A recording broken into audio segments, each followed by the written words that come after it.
Connor, how are you? Wow, right out of the gate. I'm good. It's just a ragged start to our 372 pages right here because, you know, I am having internet problems. And so Connor and I, we've been calling Xfinity. We've been on the line with them. You know, you go right to India. Let's face it. But it was fine. Anyway, we're up. We're here. We're ready to do a new book. Are you excited about this new book? I am. If you're having internet problems, lag, I mean, consider a move to Columbus, Ohio, I would guess. That seems to be a it comes up in this book, I believe. Lag is something of a big thing.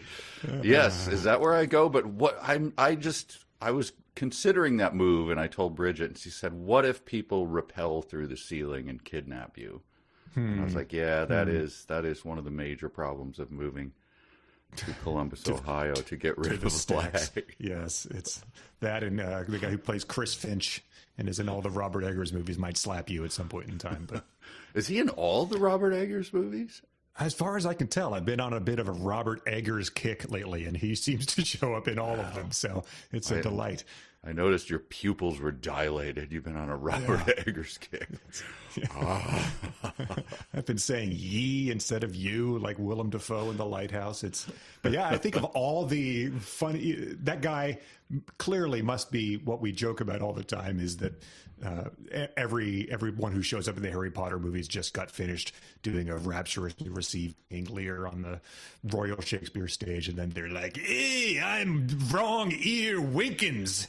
I've got one of my ears is bigger than the other one, and I'm the new professor of dark arts teacher." We've gotten off on the wrong track, but yes, no, it is true. Like, suddenly you're putting a guy who played Lear for 4 months, in a mocap suit, and like, you can fly, can I? I don't know. Where's my drink? But yeah, so I guess Chris Finch is probably like, yeah, I did 3 episodes of The Office in the midst of my acclaimed other acting career, and I guess that's what some idiots still think of me as. But speaking of idiots, we decided to read Mayor of Noobtown. So I don't think we're in the in the realm of casting any stones at other idiots. No, there's no quarter for us here. We marched into this eyes wide open. We actually discussed this. It wasn't like someone put a gun to our head and said, "You will now read The Mayor of Noobtown." You'd be like, "Okay, to save my family, I will." No, this was with eyes wide open. Yeah, I actually, the guy who initially suggested this book wrote in and was like, "Hey, I'm the reason that you all are doing this." And so sometimes we like to identify that person. Like the guy Mark was the guy who recommended Caleb's Dream, so you knew who to blame for this. But for this, if anyone is ready with their angry mob, you can target Brian, who recommended this book back in October of 2023. He said that a coworker was disappointed that he didn't like Ready Player One, but he reassured me there's a much better Klein novel out there called Armada, and I asked him what else he liked to read. He did not disappoint. He praised a genre called Lit RPG, and I looked up a title he recommended called The Mayor of Noobtown, and he looked at the look inside and immediately fired this email off to us. Well, I was fixated upon a loyal listener. I assume he was loyal. I don't know. I saw his comment, and he said, I think he said my name. He might not have said, "Mike will hate this more than Bob Honey and maybe Model Land or something." I don't remember the other one, but the Bob Honey, like, hate it more than Bob Honey? That's, wow, strong words, my friend. The gauntlet is in the dust now. And we'll see. It might be true. We'll see. Yeah. Maybe the series gets better with the Vicar of Noobtown or the Comptroller of Noobtown, but we're off to a rough start here. Exchequer of Newtown. Yeah, this is not good. And what's important, as we'll get into the book, but the important thing is to remember that this is universally acclaimed on the places where you can acclaim such a book as Mayor of Noobtown, Amazon and Goodreads. Come on, is it? I'm looking at it right now. I went this morning. Amazon, this is auspicious, 6,666, 6666 global reviews. What? 4.4 out of 5 stars. you know how you can sort by, you can be like, oh, I want to read all the 3-star reviews. You can click on that. You cannot click on 1-star reviews because there are zero. You can't. What? And the 2-star reviews, of which comprise 1% of those nearly 7,000 reviews, are like, it would be like if you received a grade of C on a test, and the teacher was like, incoherent, didn't make sense, did not address the topic at hand. C, average. These 2-star reviews are like littered with grammatical errors. I hated the protagonist. Maybe it gets better later. 2 stars. 2 stars. So, wow. And not then even it showed up, soaking wet was the wrong book, 1 star. Not even that. Right. 59% of them are 5 stars and 31%. So that's 90% of them are 4 or 5 stars. And it gets Goodreads, for whatever reason, are a little harsher, almost universally, I think, but it still is 8,200 ratings, and 39% of those are 5 stars. You get 163 1-star rankings on Goodreads. Can I ask again, why do we try? Why do we even try? Let's make a potty and fold a diaper up and send. That's our latest release. Yeah, 5 stars. Wow, what a statement. Yeah. So that is what I think you have to keep in mind as we explore this. How did this happen? Because in my mind, no one would read this book except for gamers and D&D fans. And gamers are known to be the most critical people who will review a game negatively based on a trailer. It's like, this game's coming out in a year, and they're like, I don't know, Lara Croft seems like 3% less jiggly in this one, 1 star, and then they send a death threat to the developers. Yeah, exactly. Dox the guy who, wrote the core of it or something. Yes. And so kill his family. Yeah, they're like, so the most critical people on earth, and they're just, but when it comes in literary form, they're just like, more slop for me, I don't care, like my standards are wildly shifting and I'm unpredictable. Oh, why well, anyway, we should probably get into the book, though. I suppose book discussion starts at 27 minutes and our hosts are already frustrated. because the meat of it is the actual book, and I suppose we should get to it. But it is telling that people like this. I mean, I don't know. Have you ever had a thing where we've talked about this a lot, where someone tells you over and over again, like, you have to watch this. You would love this. You, of all people, would love this. And then you read it, and then you're like, oh, boy, now what do I do? Yeah. It's the old thing of, someone invites you to their show, and then you have to go like, looks like you were having a lot of fun out there or something, like, how could anyone say, like, how could they give this to you and be like, I think you'll like this. Like, wow, you think I'm a piece of garbage. I think you've been suffered a head injury recently. And yeah. So anyway, but look, that's all is prelude. Let's get into the meat of it. Right. Because I don't think that you could make I think you could make a lit RPG that would, quote, be readable. And maybe that's what the, what's the famous one? Yeah, I think you could if you were talented. Yes. If you tried to. If you tried or... Because, so I'm not dismissive of the genre. It's probably not for me. However, it has to be, if you have something that's that New York Times bestseller. What is it called? It's the best-selling book in the world. Anyway, I don't remember, but it's Colleen Hoover. Maybe that's better than this. What is it? Colleen Hoover, I assume. No, the one that Lauren's sister recommended. Who Moved My Cheese? Oh, yes, the lit RPG. Oh, the one that, yes. Who Moved the one My that Cheese? We almost considered. Yes. Yes. Anyway, so this one begins with a character getting hit by a semi-truck. Yeah. He's sitting in traffic and says rush hour traffic. And I guess this truck is going in the opposite direction, swerves into him and kills him. And multiple of our listeners wrote in to inform us that this is the oldest of cliches in manga or anime. It even has a name called Truck-kun, where a character gets hit by a truck and then wakes up in a new land where it must go on a quest or something like that. So I guess maybe that guy is nodding to that, but that's how established it is. It's like it was all a dream of manga. Yeah, but it's not given any kind of emotional weight or anything. It's like, oh, a semi hit me. The end. Yes. Here we go. What is this about? Don't worry about it. I immediately, of course, thought of Chad and Dale hitting him. Oh.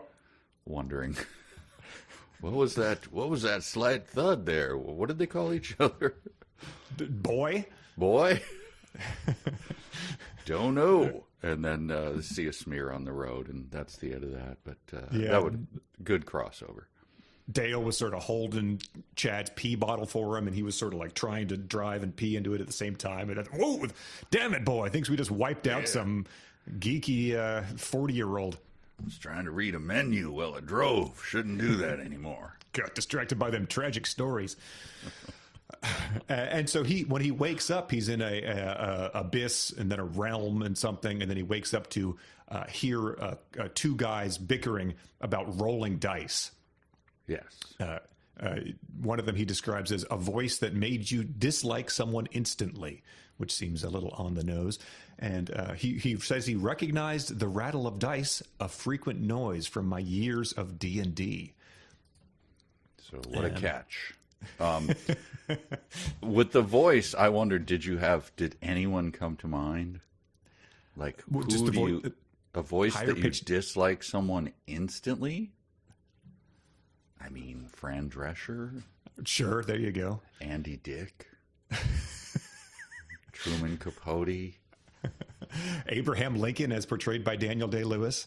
Well, his voice was rather, I don't know if that's what he did, but wasn't it rather high and reedy? Yeah, there you go. Like everyone reads it like 70. But apparently it was very high pitched and reedy, and people were like, "Why is that guy talking again?" Oh. It makes his delivery of "Party on, dudes" and Bill and Ted seem a little less like guaranteed to get the crowd going the way it did in that movie. Oh, historically accurate. Yeah, this is so I didn't even understand like right away. I mean, we knew that I wouldn't know what was going on. But when he said immediately, like, my years of playing D&D, I was like, oh, God. I'm doomed. Have you played a little D&D? Like, a little? Yes, I have a couple times. Some growing up. I have a distinct memory of a friend's older brother getting tired of me messing around and goofing around, and I walked into a room and an axe fell on my head out of the blue and killed me. And then some in Vermont with a friend who was a talented guy. He ran a high school club for his students and could envision some things and paint a world. So I think that if you have someone who's good at it, it could be an enjoyable experience. But if you have someone who's more akin to what this guy's doing, I don't knock the genre. It's just nothing I've ever done, and it's I'm sure it can be very fun. We have a dear friend and colleague who has played a lot of it, as it turns out. Yeah, so it's not something that I would immediately go like, I don't know. It's just not something I've done. So I was like, oh boy, this is all going to be references to this. So I'm in trouble from the start. And boy, is it. But I think even for someone with a deep familiarity of it, it's like, it's hard to draw an accurate comparison, but it's reading about someone doing something. I think even if you're invested in the thing, it might be not as good as it is doing it yourself. But we'll get to some of that. I think that this area he's landed in is a create a character mode, which I'm sure you're familiar with from having played some video games. I've seen my sons like wander around in rooms like going like, no, I don't need this weapon, I need this, and I'd be like, would you just play the game? I'm sure what they gave you is fine. Right. So yes. Well, so he does this a couple times and it builds. But he said, I put my hand through the words several times. It was like something like an AR display, but a quick check revealed that I wasn't wearing any AR devices. So he's doing the thing where he says, you know how you've seen this in a movie, possibly Ready Player One? It was like that. And that gets spot on as we continue reading the book. I was very tempted, by the way. I think it's at this point. I'm going to be honest, which is, look, I've got in an argument with a friend who said, like, stop saying, like, let's just be honest all the time. I hate that. I was like, all right, but it is true. I stood there for several minutes playing back memories through my mind. Despite the sudden change, I wasn't worried. I was very tempted to go to the dark web to see if they had recreated someone standing there for several minutes. Sifting through his mind, whether several minutes? What is several in your mind? It's more than 2, right? Yeah, I would say that's 4. 3 to 4. 3 to 4. Yeah. Playing several unspecified memories, which when we learn more about him later, it's pretty incredible that he just doesn't even tell you what those memories might be. Stood there for several minutes. I mean, that would have been a pretty good dark web recreation. Yeah, it might have been a little of, But he doesn't say he reacted audibly to those memories. All he does No, he does not. It could have been 3 to 4 minutes of silence as he played back memories in his mind. Well, let's give people just an example of what's happening here, because these two beings are trying to create a character, and we get text such as this. You have gained the trait Unbound. You are not bound to level restrictions when selecting any perks, skills, or talents. Traits are the highest type of power that a person can possess and will override any restrictions placed upon them from non-traits. Unbound is a unique talent. No one else in the world possesses this talent. Good luck. So to me, it sort of reads like a HR person is going down your list of benefits at a new employee onboarding. Saying you can contribute this much to the IRA. PTO is restricted to these occasions. Sick time does not qualify as PTO. However, PTO can be used as sick time, where you just sort of gloss over and be like, I'm just going to ask the guy in the cubicle next to me because I'm sure he'll be able to explain it all. It's, yes, we'll play around. You'll get it. You'll understand. Just work here a year. I was wondering about the Unbound being capitalized. So that's the thing. Immediately I go like, okay. Always Unbound. All right. This should be fun to read this next thing. I don't know what Unbound means. Why is it? It's a thing? It's a proper noun? Unbound? You are unbound. I think we're just going to have to go with the flow on this. Okay. We have trait easygoing. We'll be able to learn when to gloss over the dumps of D&D speak in this book, of which there are many. It very much is. The skippable stuff is very clear. I thank him for that. If you are going to bullet point me, I'm not going to read that. So I did not read that. I confess up front, and there's a fair amount of that, right? Well, fortunately, I think all the urination and defecating takes place outside of bullet points, so you're not going to miss any of that. Oh, I've got all that in my notes right here, yeah. For sure. He names himself Jim. They had to pick the name Grebthar for him, but he replaces it with Jim. He goes on to say, perks and talents could mean a great number of things, so I continued checking the sheet. Class was interesting. He is in a fantasy realm, so there's a chance that like the word interesting does not mean what it does in the real world, the one that we inhabit, where it describes something that you could be engaged with or want to know more about. So benefit of the doubt there, maybe that's the case here. It could be that, yes. He also said, instantly, I was prompted with, so that instantly thing, where it's like nice. Instantly, what was the moment before that?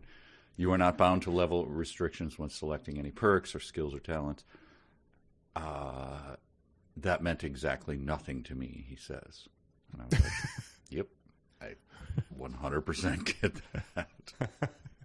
I guess his many years of playing D&D didn't cover that one. I guess not. And so I never understood, like, who are we dealing with here? A guy who played many years of D&D who then doesn't understand the basic levels of D&D? And is also, this comes up a lot, is indifferent to everything. But that's a literary technique that we will get into. But man, I guess so. Again, literary may not mean the same thing in this world as it does in lit RPG, right? There we go. It's in the title. He drops this on us. He says, I tried to focus on it. A number of statues out in the cavern started glowing in my vision. It was enough like a video game that I instantly recognized what was happening. So we knocked Klein for that a lot, being like, you know how people danced in the 80s? Those are the type of moves people were doing. He does not expand upon that. He just recognizes that you too will know the well-established cliche, and this guy just comes right out and says it. It's pretty incredible. So I played enough video games. So he played a bunch of D&D and he played video games, and he got hit by a truck. And his name is Jim. That's all we know, right? I'm just trying to like tally up the things. Like, am I supposed to like this guy? I don't know. He does flesh out the character. Yeah, feel sympathy for him. Yeah, he seems indifferent about his own death. So maybe the life that was full of D&D and video games and nothing else at this point didn't leave him feeling like he got cheated out of the back half of his life or anything like that. Like, I was going to waste those years anyway. I mean, you watch a sappy movie or like what was the one with Robin Williams when he died and went to hell and then had to rescue his, I don't know. Oh, yeah. Wasn't Cuba Gooding Jr. an angel in that? Yes. What dreams may come? What dreams may come. Wow. Why is that watched kicking around in my head? It's because I had to do it for like I had to review it for probably people hate it as much as they did my Planet of the Apes review. But I showed Bridget a scene where like his car like goes, spins upside down in slow motion, and as he dies, like of course, like visions of his family and stuff. This guy's just like, yeah, went right to the D&D world. Now, I assume he, if he's a living human being, he has some family. I don't know. I think that comes up. But I'm just saying, Correct. A mom, a dad, whether or not they're alive, a sister, a cousin, whatever. Correct. Nothing about that. Just like, let's start peeing on things. Anyway. And just imagine that if you passed away, you wake up, you're in the afterlife, and one of your first thoughts is, man, this is a lot like all those video games I played. That seems like it would be you'd wonder, did I go to hell? Like this does not seem like the eternal paradise and reward I was promised. This seems like real major crisis of faith here. But he's like, cool. Wonder if I can get one of those BFGs from Doom, huh? They probably don't have Laura Croft's jiggle physics down here. St. Paul, like, looking at him like, you played a very, very, very lot of video games, my son. Thanks, man. No, that wasn't a compliment. Then the deal with it glasses come down over St. Paul's eyes. God.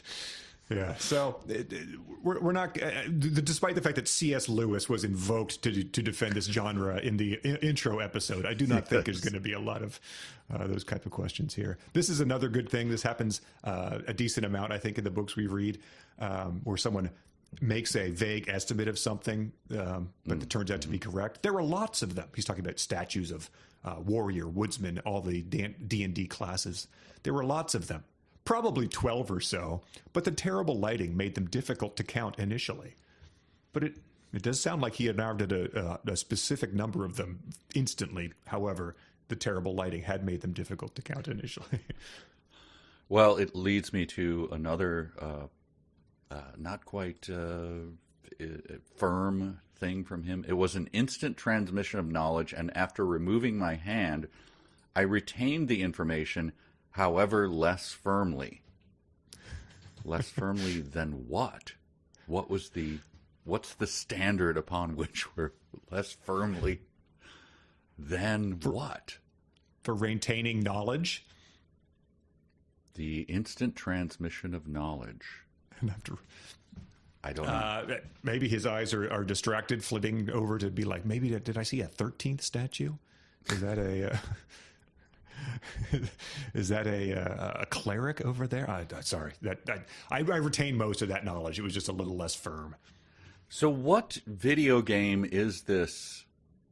Like, what do you think? He's obviously, like, everyone who's reading this has seen the same video game.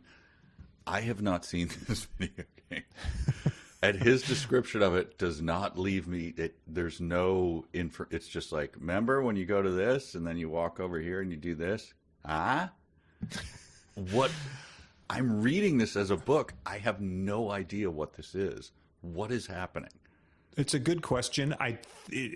No one wrote in to say he's specifically referring to or ripping off this video game. I do know that when you create a character in Dungeons and Dragons, I think you have to pick the class it's going to be. That could be warrior, woodsman, wizard, thief, Sure, sorcerer, whatever. So maybe it's a video game, a visual version of that, since he's not using a pencil and paper. So is he running, like, do you hear, like, his feet, like, do, do, do, do, do, do, do, as he's going through a room, and then he, like, touches a thing, and, like, here's something, let's touch this, and, like, how dare you touch this thing? Like, is that what we're supposed to be picturing? But he's writing it as literature. But he's not describing anything. He's like, you have to have seen, it's like if you go to a class in college, and they're like, you have to have a prerequisite. You have to have been to 101 of this to go to 201. You can't come in here. This should have a thing like, you must have seen this video game. Otherwise, you will be completely lost. This is only a reference to this game, right? I believe you're correct about this. He is relying on you having seen something the same way a movie sequel or a later on chemistry class would be that. None of the reviews mentioned that. None of the reviews mentioned they haven't played Baldur's Gate, and so that this made no sense to them. But it does seem like it should probably come along with them. Watch this guy's Let's Play where he yells at the camera as he selects a D&D class. That's what you need to know before you can get into this.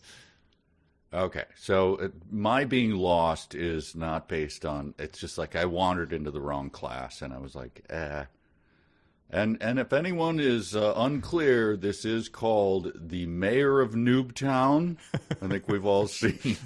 And I'm just like, I'll just sit here for an hour. I'll miss my other class. It's too embarrassing to get up. Yeah, but it's like if the professor was also then doing a lot of like Fire Marshal Bill, Jim Carrey impressions, or quoting Austin Powers a whole lot 25 years after it came out, you'd be like, I don't think does this guy have tenure? That pass he's wearing seems to have been printed out and then written with crayon. I'm not sure if this is a real guy.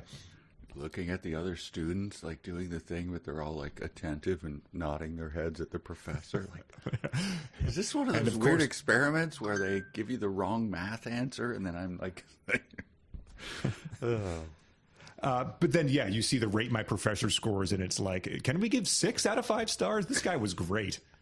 This guy made Jaime Escalante look like a piece of garbage. How about text like this? These are 2 good examples. He looks at 3 large doorways leaving the cavern. One seemed to go towards a church somewhere. How does a doorway seem to go towards a church unless it shows you that it leads towards a church? And then secondly, the 3 gateways leading out of the room resembled translucent glowing blue vortexes in space.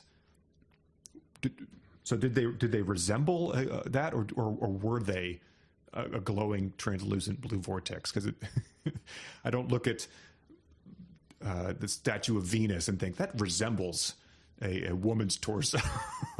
Well, if you like that kind of language, you're going to love this book, because that's boy. He says I think he slams into those blue doors, which you're supposed to know about, because the description of them is like, I was just like, what are you talking about? But he says, yeah, that is cool. On one level, that was cool. It was like the universe protecting me from leaving without choosing a class. Was that cool?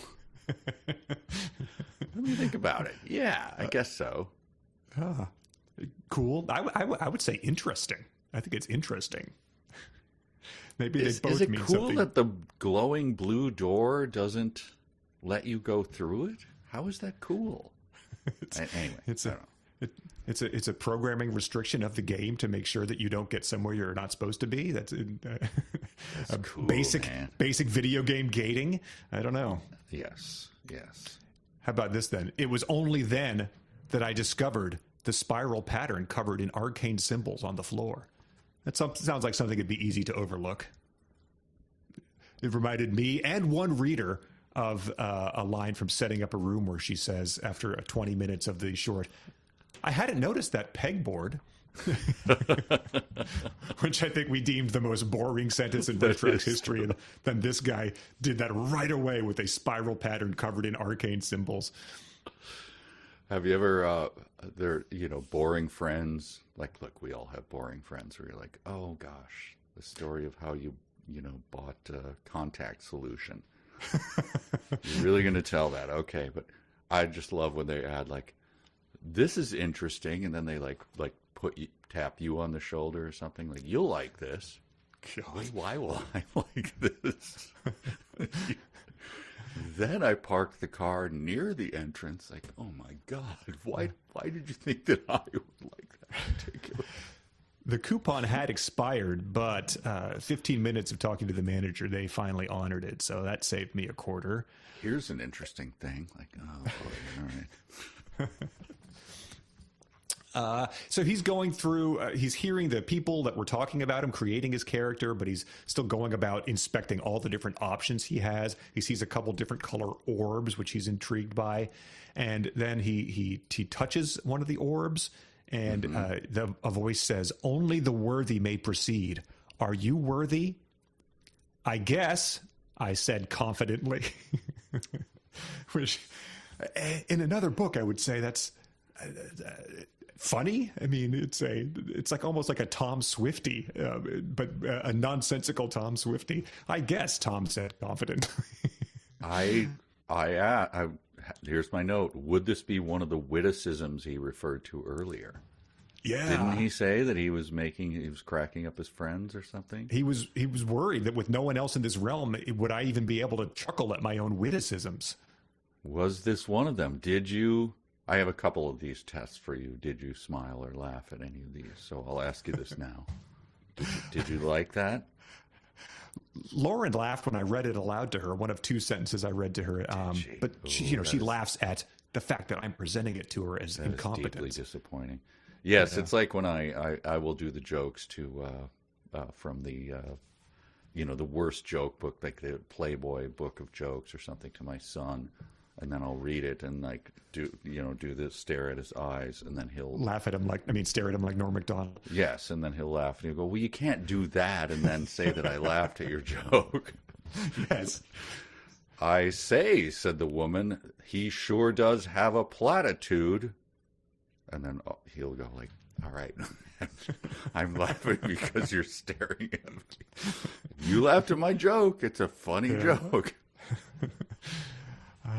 Without the guys looking at you, I think it's a little tricky to do. Although several people have been listening to this as an audiobook, so maybe they can tell if the narrator puts any extra mustard on that line. I don't know. They laughed out loud. He says, so he goes on, I think he touches the orb or something, and it says, it felt a bit like computer lag, as if the game had locked up for just a moment. I mean, I think the official stance of 372 pages, we hate lag, and we'll move to any place that has a system wherein we don't get any lag at all. So, yes, they could be like, no, please don't move. We're installing fiber in your neighborhood in a month. And it's like, nope, got to go to Columbus. Got to uproot everything. Yeah, we got to move. We'll be closer to the headquarters of Wendy's. That's what we need to do. That's how we base our life decisions. Yep. Don't have lag. I believe James Garfield is from Ohio. I just want to go see his ancestral home and get no lag. I believe Columbus was the headquarters of the Oasis meeting, so that's why all the lag was there. I feel like Northern Virginia has so many data centers. I've got to be sort of near the modern day Columbus at this point in time. Yeah, wow. Does anyone get lag? Is that really an issue? Everyone has to be pulling down 100 megabytes per second plus these days. Well, when was that book written? When they had lag? I guess so. I get lag because I have Xfinity, but that's a different story. He says two gateways. They both opened into large cities, I'd noticed, but this time there were only 9 statues as opposed to the 12 I'd seen earlier. So his vague estimate of 12 did turn out to be accurate. There were 12 earlier, so it's good to see that he's got a high level in statue estimating. Yeah, the 12 statues thing, I was like, okay, that's probably is that biblical or something? 12 statues, or is it like, Roman era? Like, nah, it's just like, I don't know, 12 maybe. Both of those seem like they probably happened a couple millennia before this guy's frame of references are going to start. I believe probably Nolan Bushnell's invention of Atari might be where this guy's BA is probably how he does his year numbering before Atari. Yes. He says, again, I was faced with the surreal knowledge. I hate when people use surreal, but we'll let it go. Of the strangeness of this, accompanied by a general apathy.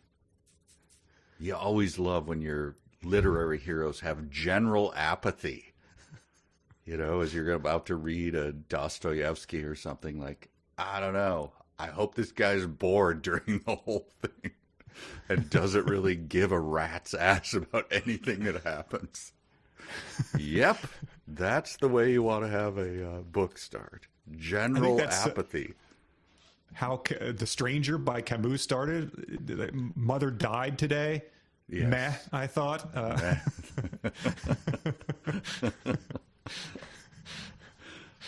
woke up to discover myself a giant roach. What are you going to do? You're going to get that. I've had worse Tuesdays. He says this. He's seeing two different statues. They could both use arcane and holy magics, as well as some unique hybrid spells that blended both. Furthermore, they had the potential to be just as powerful as a wizard or a cleric in their respective magics. That was interesting. It's going to be hard for me to read those without laughing.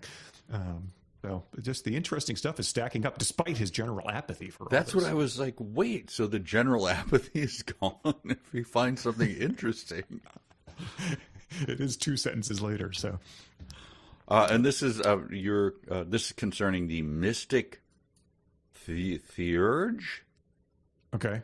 Yeah, mystic theurge. Yeah. I believe that I looked this up because it so irritated me. Like, how are you pronouncing this? Theurge, theurge, thurge, theurga. Anyway, it's theurgy is, I believe, some sort of, and then it became a thing where they just say thurge. I think. Okay. I might be pronouncing it wrong, but only in video games. So it comes from the word theurgy, which I believe is from like Greek or something like that. So. Yes. Well, this is going to be what we get the most letters about is your theurgy pronunciation. So, so I'm going to pronounce it Theurge. So there you go. You're stuck. Wow, that sounds like it could have been selected as his username instead of Jim. Theurge the Bold. Yes. Well, so then speaking of Jim, we get a lot more stuff about classes. He felt sorely tempted to select a sky pirate class and move on because, hey, who doesn't want an airship in a fantasy setting? That's the last we hear about it. He does not pick that class despite saying that. But then we get this detail. The more I realized I had just died, I urgently needed to get out of this room. I had a family. He does? They needed me. Well, maybe.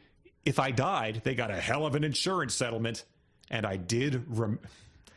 I'm going to read this as written. And I did remembered dying. Wow. Because I did not stop for death, he kindly stopped for me. It would be not worth our time to point out everything in this book that is a grammatical mistake or a misspelling. I do want to just call attention to a few of them, just to remind you that 90% of people gave this book 4 or 5 stars, and most of the ones that I notice, Google Docs also noticed, so they would be easily correctable if you just scrolled through this and looked at everything with a green or red squiggly line beneath it.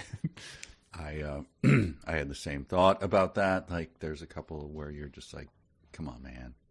This is easily just a right click on the mouse and you're done. But on the Sky Pirate thing, when I got to that, because this is a cliche, I guess, a Sky Pirate. I don't know. Okay. One was a Sky Pirate, and here's my thoughts.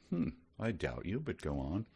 Whose powers were both pirate, okay, that checks out, and airship based, and started with their own personal airship.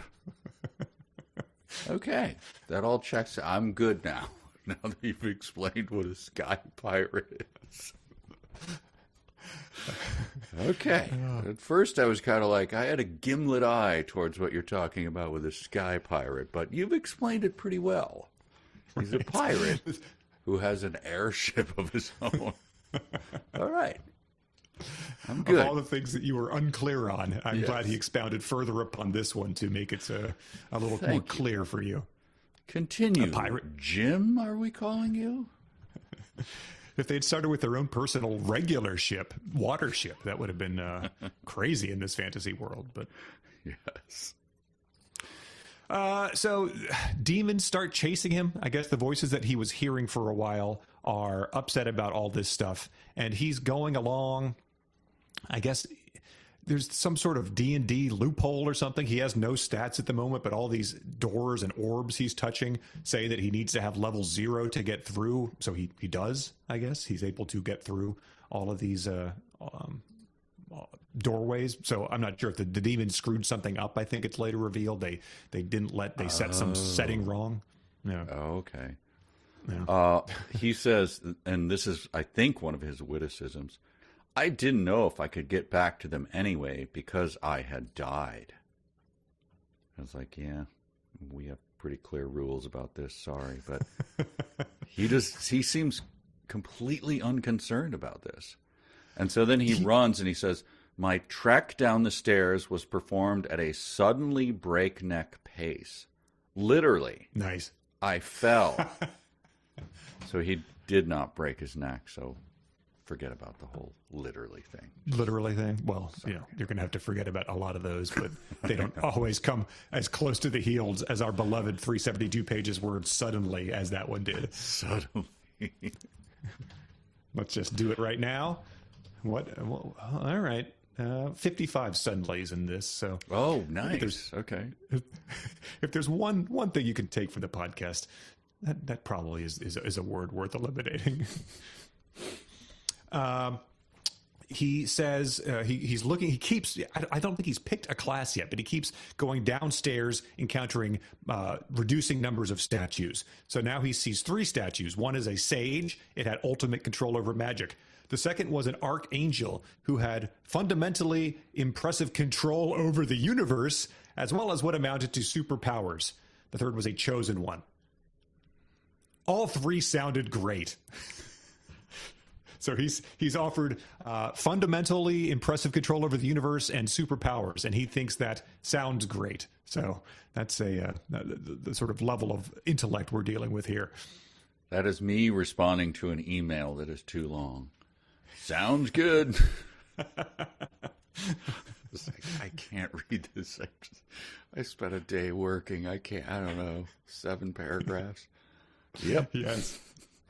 Sounds great! Exclamation mark as you reply stone face using the autocomplete response from Gmail.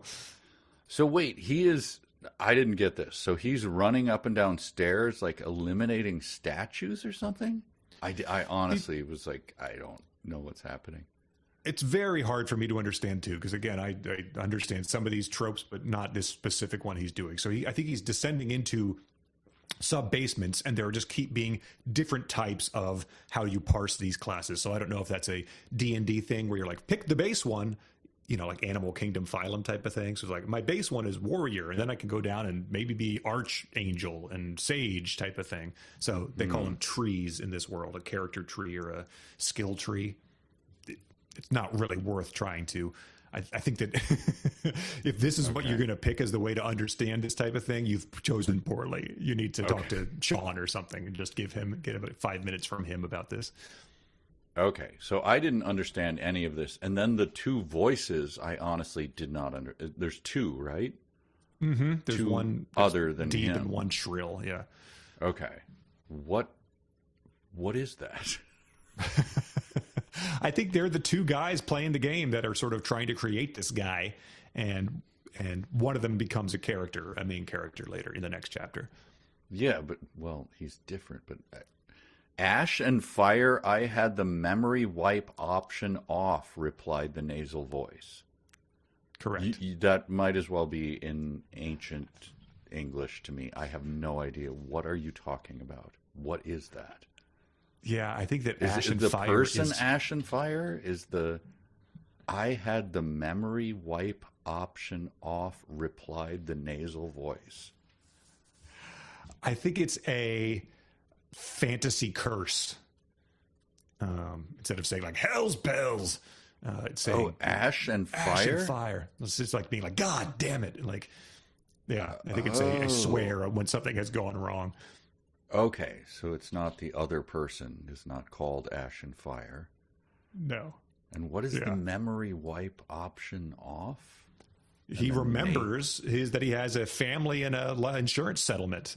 So, and he remembers he was hit by a truck, so they forgot to wipe his memory. So maybe he has more agency in this world than he does most of the other characters they're controlling here.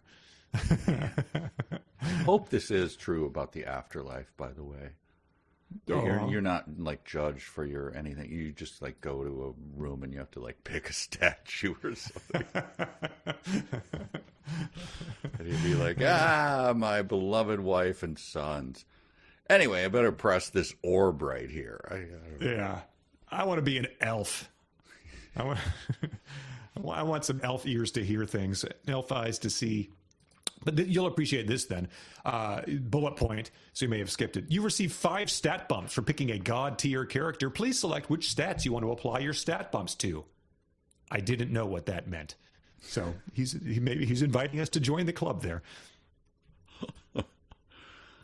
So this is all like, if you were reading this again, you would have to know what this game is, because I'm reading it going, I don't know what he's talking about.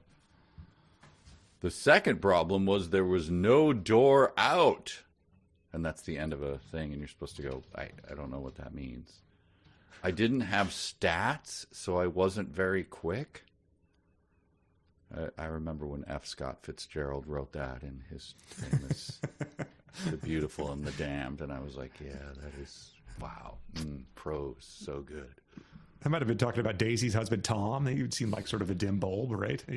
You're not very quick, Tom. Then he decks her. Your speed and agility, Tom. Gatsby, he maxed the hell out of his charisma stat. So I think let's get to the end of this chapter, because there's not like much to make of it here. But we do. I think if you wanted to compare this to Marvel humor, I think that you might not have that big of a gulf between those two things. The movies that make $1 billion and Mayor of Noobtown. You have the angry demon paused, his hand firmly still attached to my throat, which in turn was firmly implanted into the crystal floor with the rest of my body. He was polite enough to grab my head and snap it back in line with the rest of my body. So there was that. I think that this might be the book that brings us ever closer to our hope that we get an honest to God "so that happened" in one of these books. So it might be in Mayor of Noobtown where that happens. I had pegged that as, and this is our age difference, 70s Bill Murray humor. So, I mean, that was the root of it, and then I think Marvel like took it. Just like a vague, like, I'm an absolute dick, but you still kind of like me. Like, so there was that. Well, but that's also his famous speech about the Dalai Lama caddying for him, right? And that's what I mean, yes. It's a funny end to that Shaggy Dog story, that he is eternal bliss upon his death. So yes, but I think that's where, but I think that's where all Marvel humor comes from. Got it. Is that vein of humor. I'm not saying that's the first example of it. Please don't peg me on that. I'm sure you'll find one from the 1600s or something. So thus happened. Yes. It's, but it also, the Marvel humor depends on all the cliches that they're referencing having been well established over the past 40 years of movies being made too, so that when you can have one of them happen, you can then call attention to it and say, so that happened. So you needed to sort of exhaust the well of original humor in order to make that your go-to. Right. If you were Encino Man, one of my favorite movies, you would come in and not understand what is happening in a Marvel movie, because you'd be like, what is that joke? Yeah. Well, that happened, like I flew up to and destroyed Mars or whatever. Right. And Encino Man would be like, that is not humor that I get at all. We can all aspire to be Encino Man in our criticism. One of my favorite moments of last year was got Len Peralta to do a poster for one of our movies that was inspired by the Encino Man poster that I was like, hey, if 2 people out there recognize this, then mission accomplished. Perfect. So the demons are chasing him. They are beating him up. They're got a demonic claw wrapped around his windpipe, and they slam him into the ground, and they shatter the floor, and all 3 of us are sucked into whatever passed for space in this place. I did not understand the floor slamming, just to be clear. I don't know what that means. I assumed if he was slammed into a crystal floor, he would die, right? Yes. He figured this one would kill me. Yeah. A demon has a hand around your throat and slams you into a crystal floor. How thick is it? 4 inches of crystal? You're going to die. Your skull is going to shatter. But I don't know. We're in a different world now. And he has insurance for his kids? He's remarked upon that several times. Okay. Yes. All right. Just wanted to make sure as he's getting slammed into the floor, like, this is fine because, again, the kids are taken care of. Isn't that something the guy says in Roadhouse after they've driven the monster truck through the guy's general store? You got insurance, don't you? It's like, well, yes, but they've just driven a truck through my store. You've got to give me some time to process this. He's doing the same thing, but about his own death and his children growing up without a father. And then the one guy goes like, we're about to put something down on a new car. And then the other guy like, what? Oh, all right. Monster truck. Okay. So that brings us to chapter 1, an uninteresting grassy field. Ha ha ha ha ha. Yep. Mm-hmm. He came to in the middle of a grassy field naked and sore as hell. Later on, he is wearing a loincloth, so I'm not sure where that comes from, if he isn't actually nude at this point in time. Yes. Various herbs and plants were scattered throughout the area. Paint us a picture, sir. So this is chapter 1. Yes, I was aware of 2 things. I had to go to the bathroom, and my neck hurt. And I was like, it was the best of times. It was the worst of times. Not fair, perhaps, but it was a queer, sultry summer, the summer they executed the Rosenbergs, and I didn't know what I was doing in New York. Right? This is the kind of, because this is chapter 1, like chapter 0 was just like, we're setting this all up. You know what this is. Now let's give you the good stuff. Right. My Marley was dead to begin with. I had to go to the bathroom. Yes. He's in a crater, and the crater is smoking because, again, he's seen movies and cartoons, so that is his frame of reference. And we might as well get to it. It says he was seeing yellow, so he found a nearby tree and relieved myself right there. What are you doing? Came his squeaky response.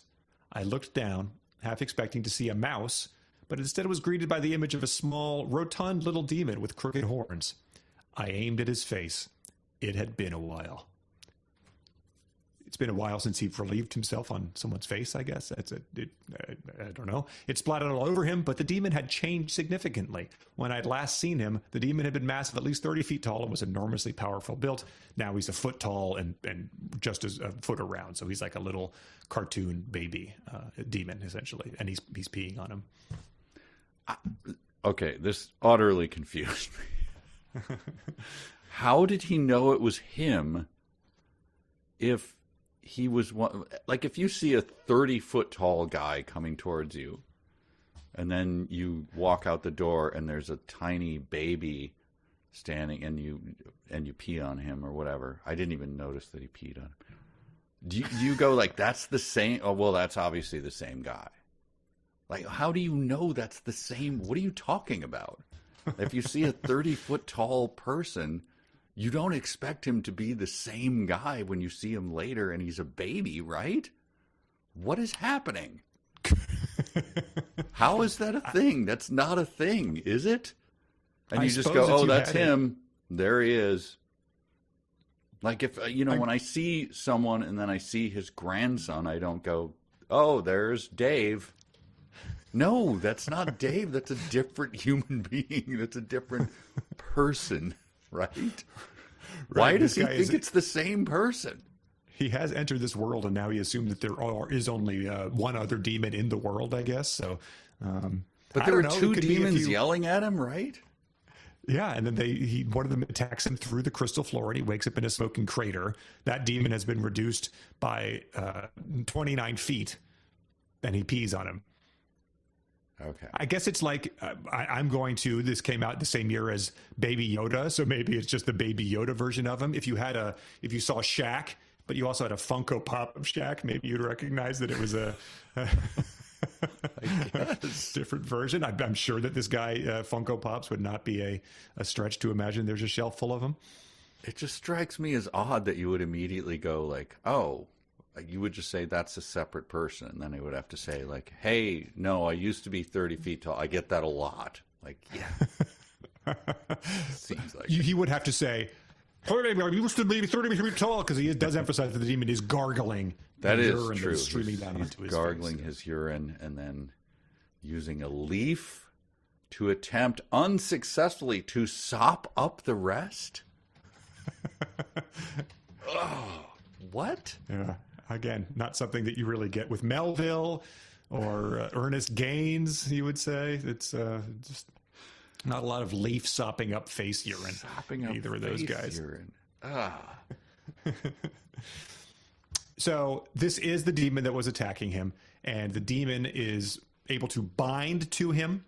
And so if the demon gets too far away from him, he can start a headache in the guy to prevent him from leaving him behind, I guess.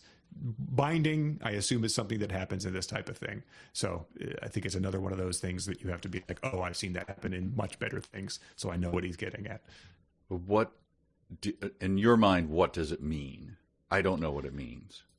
It's the demon essentially doing the like, well, like it or not, I'm your new partner, Jim. Okay. All right. So it's like the buddy thing, like, damn it, I don't want any more back talk. This is your partner, and this is it.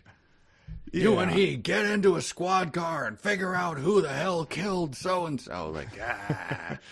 You're bound to me, and I'm bound to you.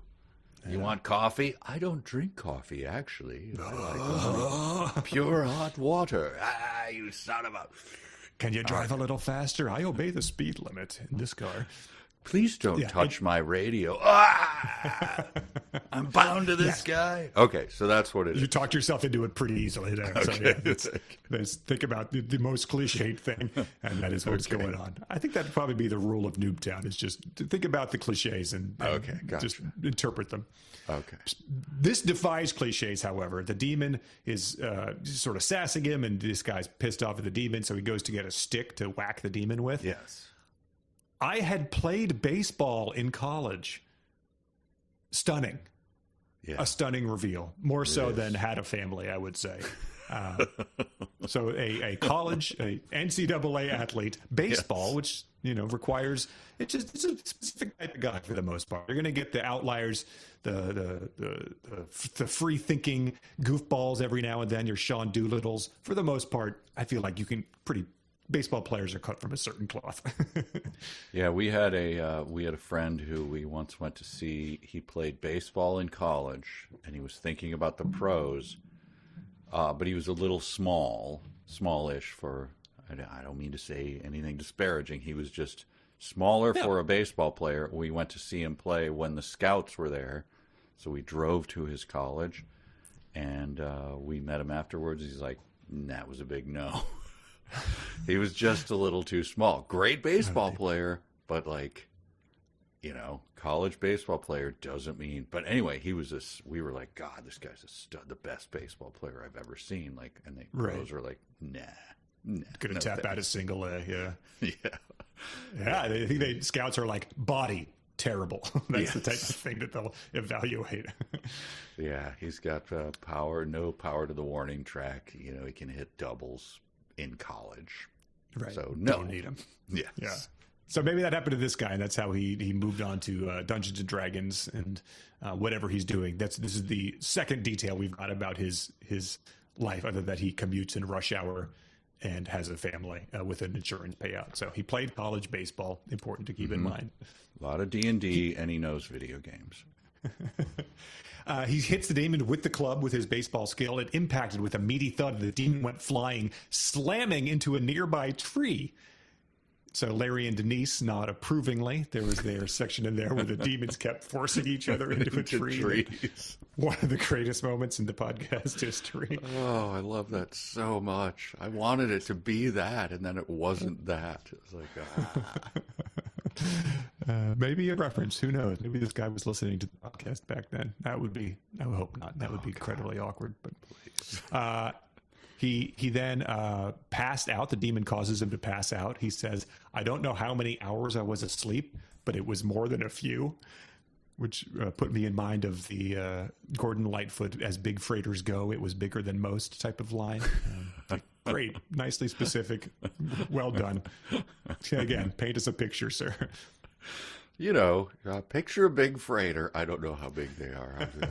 It was bigger than that. I didn't have a picture already. Damn it! Stop moving on. Yeah, I got to move on. I've got like 9 more minutes of song about this shipwreck. And then I'm sure you appreciated this. You get the first of his character sheet. He looks at his character sheet. I was snapping pictures and sending them to Bridget and going, does this check out? And she was like, hang on, give me a minute. No, of course I didn't. I skipped these. His character sheet is your Dungeon and Dragon sheet. It says your name, class, strength, dexterity, endurance, willpower, spirit, charisma, skills, etc. And those are just going to keep reappearing, and every time they do, they get a little bit longer. And what is charisma? I only know the Kiss song, Charisma, so I don't know what. And I know that, you know, certain people who are in Marvel movies have charisma. Other than that, I don't know what does it mean in terms of a game. Well, I would be happy to tell you because a listener wrote in to explain that to us. Thank you. Okay, good. Just 1 second, I'm going to call it up. It's written to us by Monica. She said the charisma score is about having a strong force of personality.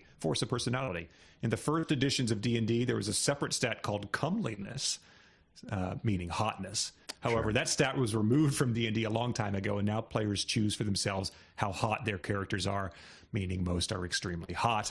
The charisma stat is used for influencing other people, such as deceiving them, intimidating them, or persuading them of something. So I guess it's sort of like your used car salesman charm in the cliched sense of that.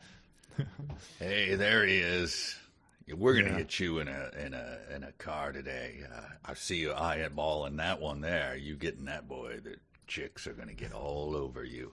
This guy's got a lot of charisma. He should play D&D. It means he repeatedly calls you by your name several times within the string of several sentences. Yeah, he hooks your elbow and he shakes your hand, and then. Tell you what, Mike. A lot of these guys would try to rip you off, Mike, but not me, Mike. Like, oh my God, this is off-putting. Connor, I'm going to give you a little secret right here. You know what I'm talking about. Like, oh God, I can feel your breath. No, this is my charisma coming through. You know what I'm talking about. Oh my God, his breath smelled like charisma. Charisma does sound like a 70s guy cologne or something like that. Yes. So then he does this whole sheet, and then the thought of all my accomplishments being noted for posterity was not a good one. Okay. That's a good setup, I guess. And then in italicized on its own line, carriage return, if you're not reading your favorite along. thing. As if I wasn't self-conscious about farting already. Okay. I put it there without comment. I have nothing to say about that. It's probably my job to have something, but I have nothing to say about it. Of all the things for this guy to be self-conscious about, I think you can maybe put that a little further down the list. You just peed in the face of a tiny demon that you recognized as being 30 feet tall earlier when he slammed you into a crystal floor, and now you're like, Oh, dear. I'm so demure. Better out than in, I guess. Will people know that I occasionally pass wind? No. That was about one of the most loathsome lines I've ever read in all of history. Until you kept reading, because then you got to this part. And this was something that I regret was spoiled for me by reading some of the reviews, but it still hit differently when you got to it in the actual text of a quote-unquote book. Lit is what this is classified as. Yes. The demon is bound to him. He needs to get it back to some sort of gate, and it's been reduced in power, so it's pretty much worthless as the 30-foot demon it used to be. I cannot give you my true name. You may call me Sir, the demon responded. So, Shart it is, I stated. Shart, what did you do to me? What's a shart, he asked, struggling harder to remove himself from the tree. You are a shart, and you bound yourself to me. So there we go. He has named the demon Shart. And that's going to be laugh central as we continue on with this one. To go back to our so many good examples of buddy cop movies. Before he is named, previous to those sentences you read, what do you want? So many things, you little turd. I replied gravely. So, you know, if you're, I don't know, Nick Nolte in 48 Hours, let's put that as an archetype. And then in the script it says gravely, you know, he meets Eddie Murphy and says, hey, you know, I want to get out of here. Are you going to help me, Nick Nolte, cop? Why did you take me out of jail? So many things, you little turd. Oh, I'm sorry. Can I take that again? It says gravely. Yeah, I did it kind of off the cuff. Yeah, I got to be more like bad news from a doctor at your bedside type of thing. It's got to be grave. You little turd. I'm so very sorry. I think I possibly wept a little while I was reading the naming of Shart, like in a sad way, like, oh God, do I have to keep going? You know, Bridget coming down, like, here, there, dear, have a cup of coffee. Like, oh God. So yes, he and Shart, Jim and Shart, are traveling together now. Jim and Shart, an unlikely duo. Shart 199 times in this book. If that's not a record, it would speak ill of humanity, I guess, if that's not a record. 4.4 stars for this book, did you say? Zero 1-star reviews on Amazon. I put it into one of those things that's like, we'll tell you if all these reviews are fake. If, Ubonics best USB cable 3.0 fast transfer has obviously bought a bunch of their reviews. This came up with like, no, they're pretty much all honest. You know, there maybe a couple, but they're all, it reduced the score. It's like, well, if this real score is 4.7, we'll take it down to 4.3, but it's still universally acclaimed. With 199 sharts. Shart it has continued... more sharts in the book than 1-star reviews. That's incredible. Good Lord, like way more. Shart continued squirming for a good 2 more minutes before finally sighing audibly. So I just want that to be isolated. Shart continued squirming for a good 2 more minutes before sighing audibly. Is that before or after he wept for a few long minutes? Oh my God. Yeah. All right, we should have gone to the dark web. I'm sure there are recreations of that. Long minutes. So, like, is that like a baker's dozen for a minute? It's like a 65-second minute. Here we go. This is much more important about his backstory. Yeah. So I wasn't just dead. I was dead, and there was no going back. I just sat quietly for a long minute. Well, another one, 65 seconds. Mm-hmm. I had a wife and a family. The marriage wasn't always great, but we'd been happy. The kids weren't always great. No kids are, but they were good. This guy has more than one child.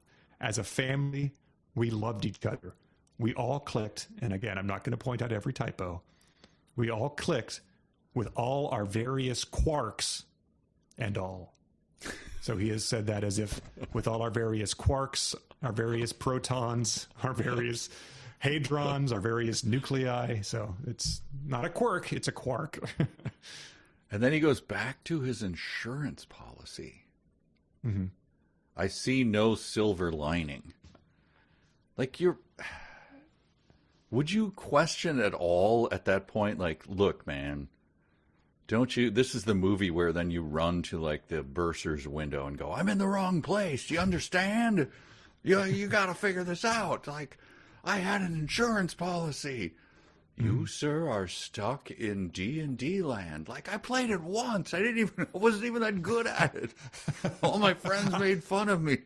Yeah, This can't be the afterlife. Team.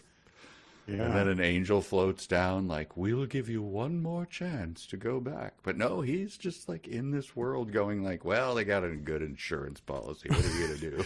Yeah, his wife is like in the morgue pulling back. They're like, we couldn't find his right leg. It was severed and burned. But if you could just identify based on the rest of this, like, is that his wedding ring? It's the only thing that wasn't charred beyond recognition. His wife is sobbing. Like his children. Like, please get the children out of here. How did they get in this room? Yeah. Well, whatever. Their college is going to be taken care of. My insurance is great. I have general apathy about this whole business. But so he then just comes right out and says it down here.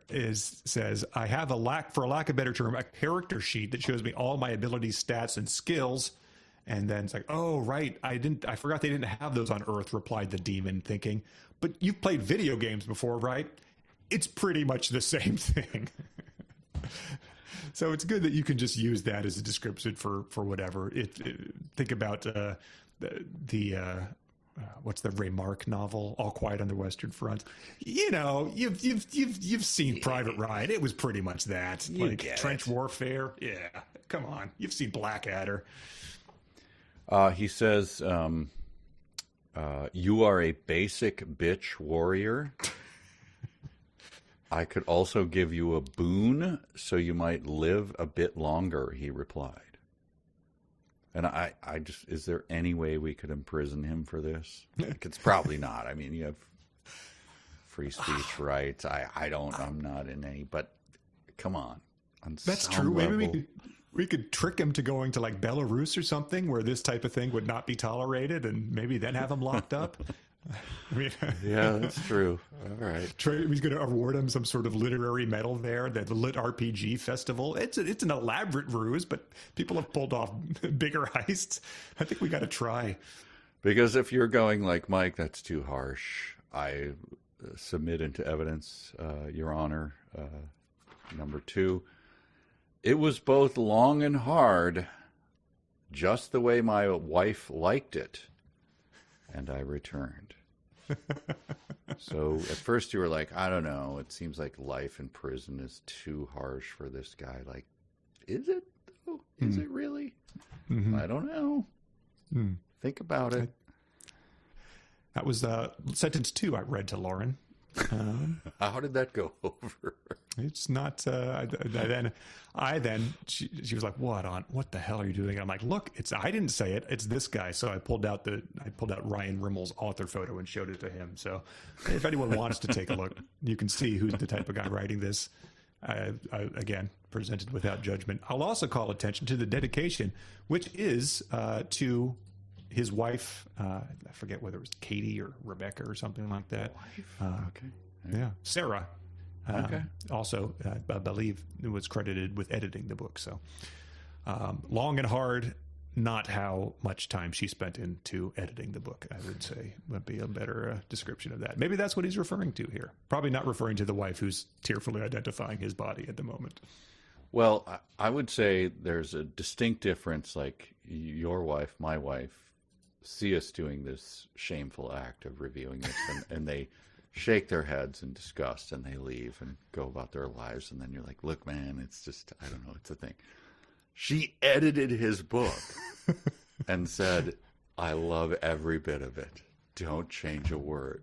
So there's a slight difference there. I know it's a slim read to hang my hopes on, but that's what I'm going to do. Is like, look, she's going, true. Yes. My wife is going, please no, stop. So just so you know. Our wives are like, we respect the boundaries. We don't need to be part of this for the most part. I understand that it amuses you and your buddy there, and that other people seem to enjoy it. But just don't bring it up to my parents is all I ask. Yes.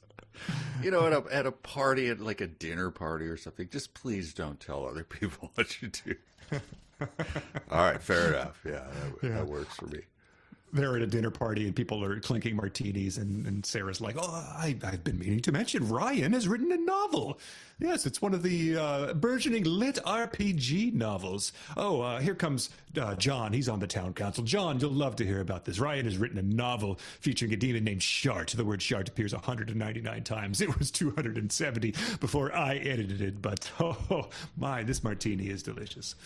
Ah, Jonathan Franzen, thanks for coming to our party. Very much.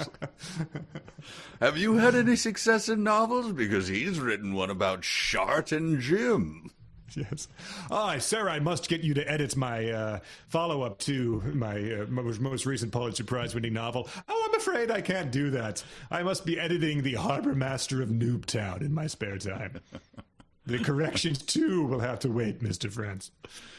Let me just check Amazon on my phone here. Oh, looks like you have 800 4-star ratings. I have 6,000 5-star ratings, you piece of shit. Teaches you right to appeal to people with the intellect and standards. Oh, God. Yeah, so there we go. All right, that's our sketch for the live show. Our perfect, yes. Jonathan Franzen meets the authors of The Mayor of Editor Noobtown. wife. Okay, there we go. Good. All right.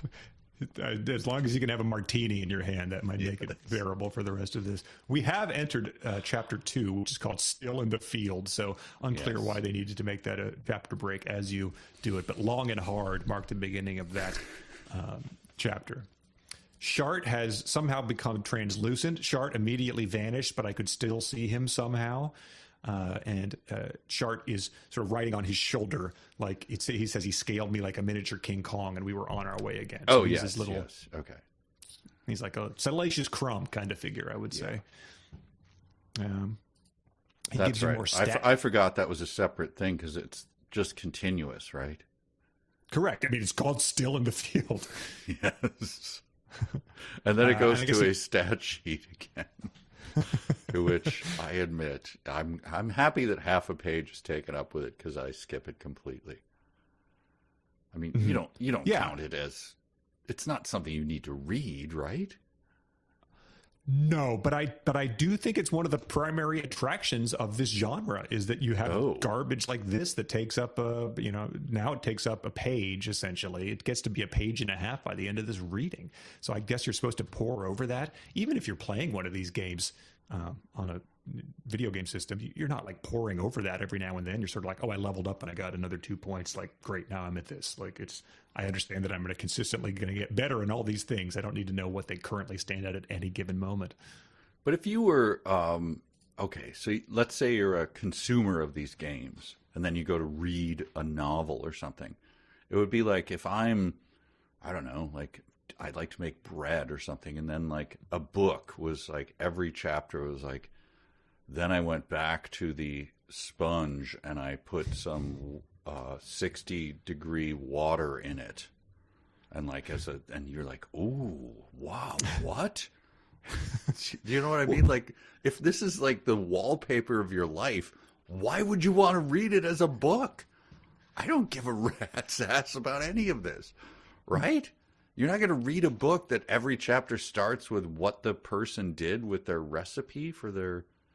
Unless it were a cozy mystery and you were talking about cookies. I'm sorry. Sure, right. I got out of hand here.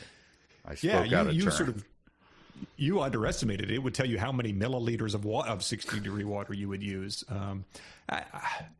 If you're going to be gracious, it can be like, if this is your hobby, like I like to go to baseball games and I'll read a book about baseball every now and then, the history of it or a fictional novel set there. So maybe that could be gracious of it. But I think that if you're reading this on the bus on the way to work, you might as well just be playing one of these games on your Steam Deck or your Switch or something. I don't know why this would have any appeal for you, for something that is unequivocally, no debate, done much worse than any of those games you would play that cost $60. That's what I'm saying. Like, it's far more fun to do it than it is to read, because this is not in any way literature, right? So why would, like, to me, reading is a little bit hard. It's not always easy. And if I'm not enjoying it, I throw it across the room and then I go get another book, right? So this, like, seeing things that you could see, like, I'll just go play my game. Right. I just don't understand why you would read this as a thing. I can't in any universe understand why you do that. It's going to be one of those things that is, decades from now, physics majors will be like, we've solved the mystery of how Mayor of Noobtown got 0 one-star reviews. It appealed to this way. Because as of now, it is one of the more confounding things I've ever encountered in my many years on Earth. Okay. All right. How about this line? I'd worked out when I was younger. I'd actually had a physical labor job where I'd gotten pretty muscular at a few points in my life. I would hope so. You've played college baseball. It's. I think it's required that you work out. It's somewhat required. I mean, maybe you were a walk-on, but yeah, the other guys, the scholarship athletes, are like, here's your pre-attendance training regimen. Anyway. He says, more statistics here. It says stuff like, my endurance was harder to see, but I could immediately tell it had gotten much greater. So we'll take your word for that type of thing. He says that my perspective shifted as well. I think I got taller. That was cool. I could also sense that my hit points went up. So he gives you the character sheet, and then he sort of explains about what had increased upon it as well. It's, lit. I don't know what you would call it if it wasn't a lit RPG, but non-lit RPG doesn't really roll off the tongue. You pointed out the typos. I hate to do it. Are they in the actual book, the print book? They are, right? Well, there is no print book. I only realized that after the fact. It's only available as Kindle. Demon lore amateur. You know a succubus from an incarna? And you now all basic stats about demons equal or less than your rank. Again, I don't mean to, like, we all slip up, we all do it. But this was edited by his wife. Maybe after that martini party with Jonathan, for instance, that might have been the problem. Honey, you will add a K to the beginning of all my no's, right? Like, Mr. Franson, of course. Of course I will. Who do you think I am? Splash. It is just, I'm looking at my Google Doc of it right now, and, I can hover over that now. It tells me to. If you click on it, it just says, no. Do you want me to put it as no? It takes a lot of effort not to correct that now to no. Okay. Here we go. This is just more D&D speak. He has a staff, I guess. He says, I wondered how much damage my initial stick had done, but then I recalled the combat log and determined I had caused a critical hit for 5 points of damage. He does a lot of wondering stuff and then immediately remembering that he knows the fact. I feel like that was a Kleinian touch as well. Like, yes, very much. I wondered what this might have been, and then I remembered that in Family Ties Season 3, Episode 17, Alex is hired to babysit for... Here's something I defy you to read as this is literature, remember. Here we go. If there was something that was a minor benefit, it was a sub-skill. However, each SP improved the skill, so someone with amateur simple weapons, 10 SP, was at a significant disadvantage against someone with the same skill at 100 SP. I have the gun barrel in my mouth, and I'm splattering my brains across that. You can't possibly read that and go, yep, that is 91%, 4 and 5 stars. That is good stuff. Yes. Agree. Strong agree. Even devoid of any of the lore, he's saying that someone with 10 skill points is at a significant disadvantage of someone that has 100 skill points. So that is saying that someone who is strong has a major advantage over someone who is weak. And you're supposed to be like, world building. This guy is making me feel like I'm there. And then the next sentence after that is, I wondered what other skills look like, and then remembered my amateur demon lore skill. So these wonderings he has are very brief because he has, I guess, maybe very high remembering skill points.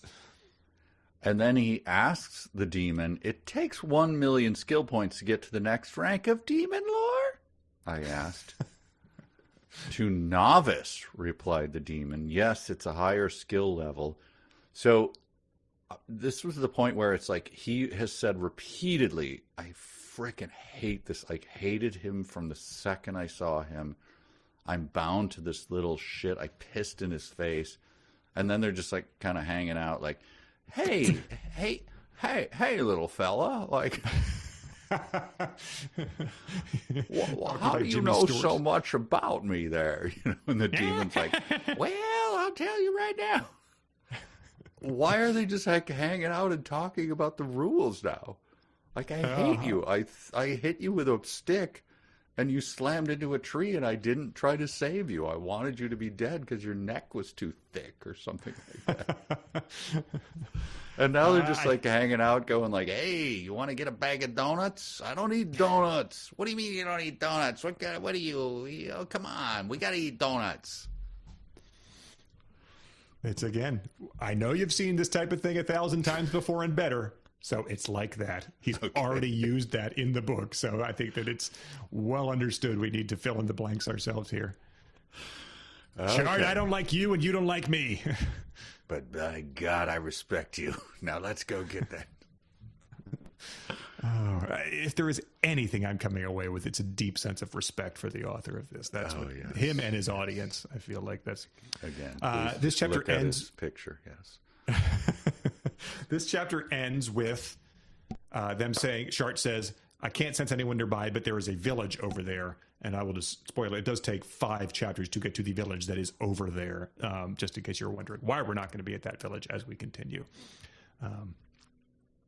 Chapter 3? Yes. Yeah, I put chapter 3 earlier, as you noted, but there we are. It's hard to tell when something stops as a chapter because it's just like, I don't know what's going on. His stat sheet means nothing to me. Nothing. Less than nothing. It is nearly a page long now because it shows that he has different skills as well. So I don't know if you're supposed to look back at this being like he's about to encounter a goblin. I don't know if he has any dagger wielding skills. I gotta go back to the start of the chapter and check that thing. I guess that's maybe in theory how you're supposed to read this, but he says to the demon, "You are the worst bitch in a box ever," I said with some confidence. Yep. So that's something I'll be trotting out, like we mentioned, Jim Carrey catchphrases earlier. I think that's one that's going to probably live on. Would you do it as it? You are the worst, a bitch in a box ever. You're the worst bitch in a box, baby. Do you like a bitch in the box, baby? Are you having a bitch in a box? I pointed out to you that this was a line from Boxing Helena, maybe? Oh, wow. A forgotten movie from 1993. Like, what are you talking about? Why are you texting me? I'm working on stuff. No, this is important. It starred, what was her name? Sherilyn Fenn. Audrey Horne. And the guy who was the dad, what's his name? Kirkwood something? Kurtwood Smith from that 70s show? Yes. Wow. So. I feel like if they did a reboot of that was directed by like Eli Roth, like the bitch in a box is back. Oh, God. That could be the tagline. People would love it. Yes. Anyway, I don't even know what that means in this book. You are the worst, and it's capitalized. Is that a thing? Bitch in a Box? Let's find out.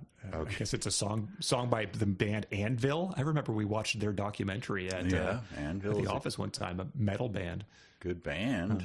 So maybe it's an Anvil reference. He did have a Kevin Smith reference earlier that I neglected to point out, but he said, "I'm not even supposed to be here today," which is a Clerks reference, one of the more famous ones. So it's not above him to quote obscure works like Anvil or Kevin Smith. Classic 80s, 90s movie, Clerks. Classic.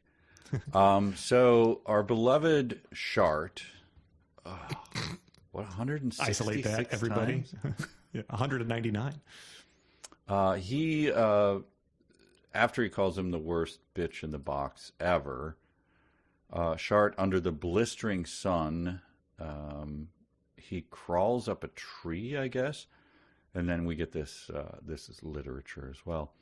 He grunted like a tiny pig, to get the kids out of their earmuffs, whatever, like a tiny pig straining to take a shit 3 times his size, and rose in the air.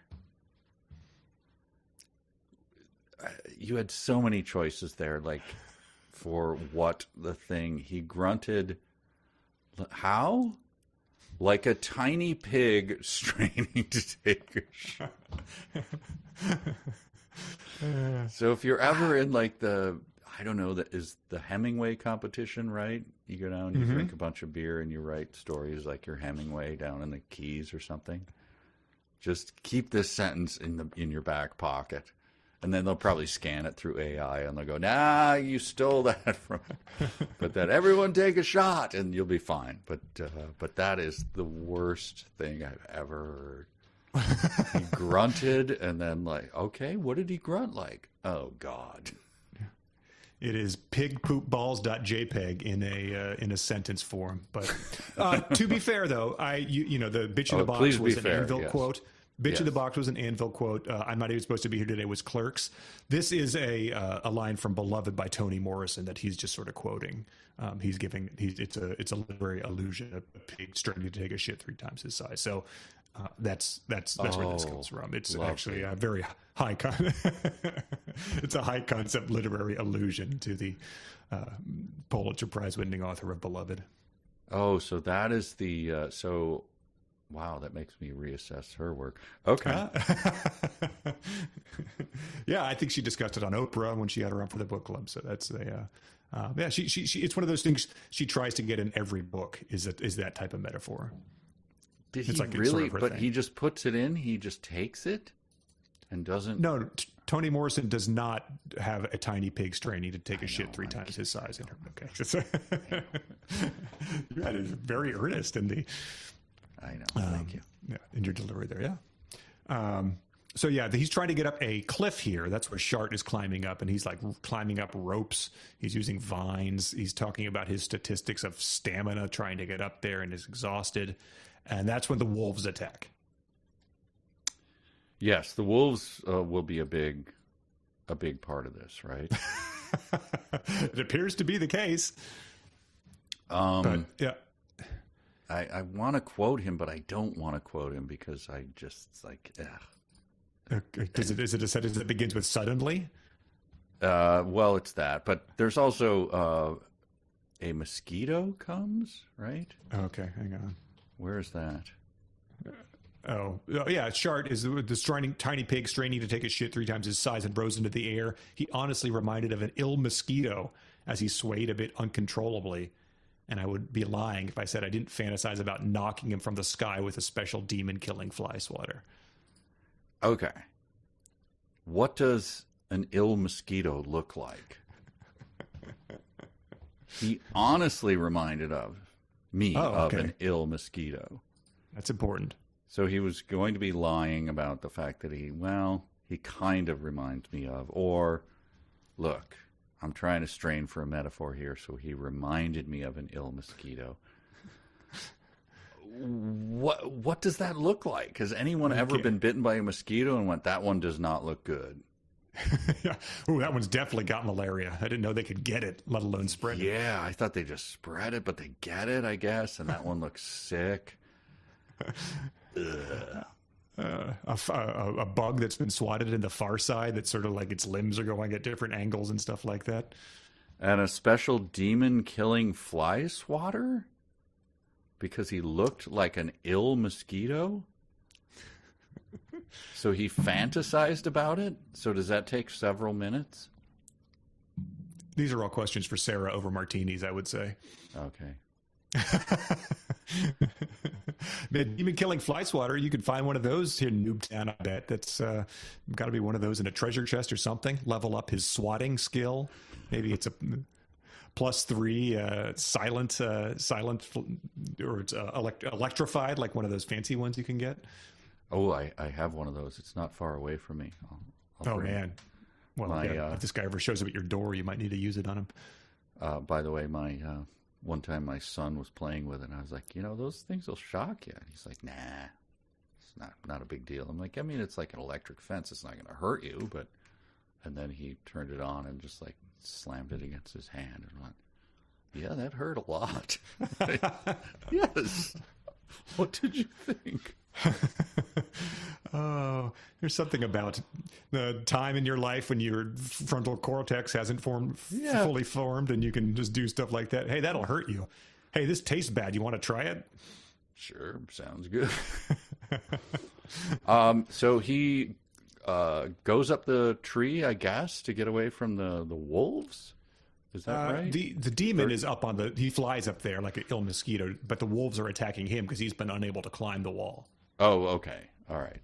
Well, it says here, I screamed, pain was pain, and that hurt. I think we all know a world-famous bouncer who would strongly disagree with that.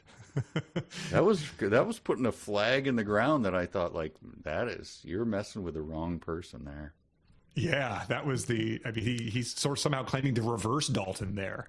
Yes. It's like the transitive property. If pain equals pain, like we can all accept that A equals A, but therefore A equals hurt? Like, no. You've introduced Dalton's paradox. And then, as he's dealing with these wolves, it talks about how they're reducing his hit points through their biting. Down 15 hit points, down to 23 total, down to 17. It's just not good, people. It's ticking down. Suddenly, I heard a whoosh of air, like a long, pent-up fart, and Shart flew directly in front of the wolf. Toni Morrison's beloved or Mayor of Noobtown. I can't. It's so hard. Took a fart 3 times its pig size. Like, oh my God. And his wife edited this. Mm-hmm. Right? I don't know. Maybe maybe she appreciated that was a subtle allusion to their wedding vows or something. Like, and I will not mind when you fart in front of me, Sarah, in richer and poorer. You knew who I was when you married me. I'm going to talk about long pent-up farts and shits 3 times the pig size. I wonder if she was like, can we cut all of these? He's like, stat, leave him in. And then when the 5,000th 5-star review came in, he was like, see, who was right? Say it. Say I was right. These pigs eat up this slop and then they crap it back out 3 times their size, baby. I was at an event last night, and I'll be vague about this, but there was a dude sitting next to me and just like could not sit still and just like chewing ice and like breathing heavily and God, like turning to the side, and it was just like revolting. And I happen to know this person is married, and I was just like, what is home life for? Just like, oh God, son of a, for like 2 hours. Were you waiting for this person to be attended to somewhere, like as a sponsor? No, I've known him before, so it was this is a known entity. I just happened to be sat next to him, so it was just like that was my only thought is like, how does his wife deal with Look to your left, grunting and ice chewing. Look to your right, fart metaphors from Mayor of Noobtown. Which one will it be? Hey, ice chewer, how's it going? I'm Mike. Oh, wow. Anyway. And then it turns out that the wolf bites Shart, starts shaking him around like a chew toy, but then collapses and dies. And it turns out that Shart's blood is poison to wolves. Ha ha ha ha ha. And that's how they're able to be defeated. But he gets experience points from killing the wolves, and he manages to defeat these first two people he finds, and he gets leveled up and all sorts of nonsense. End of chapter. I was confused by that. Stupid animal didn't realize my blood is pure poison.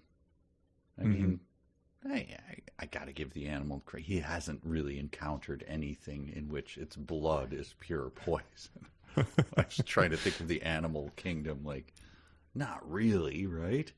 Mm-hmm. Like you get bit by a Komodo dragon, you don't know, like, oh, his saliva, I guess, has, his poison or whatever. I would probably die in 3 days if I'll die in a mud hole or something like that. But like to actually eat something, I didn't realize it's pure poison. Well, there are lots of animals who have evolved various how nature says do not touch type of things, like the poison dart frog.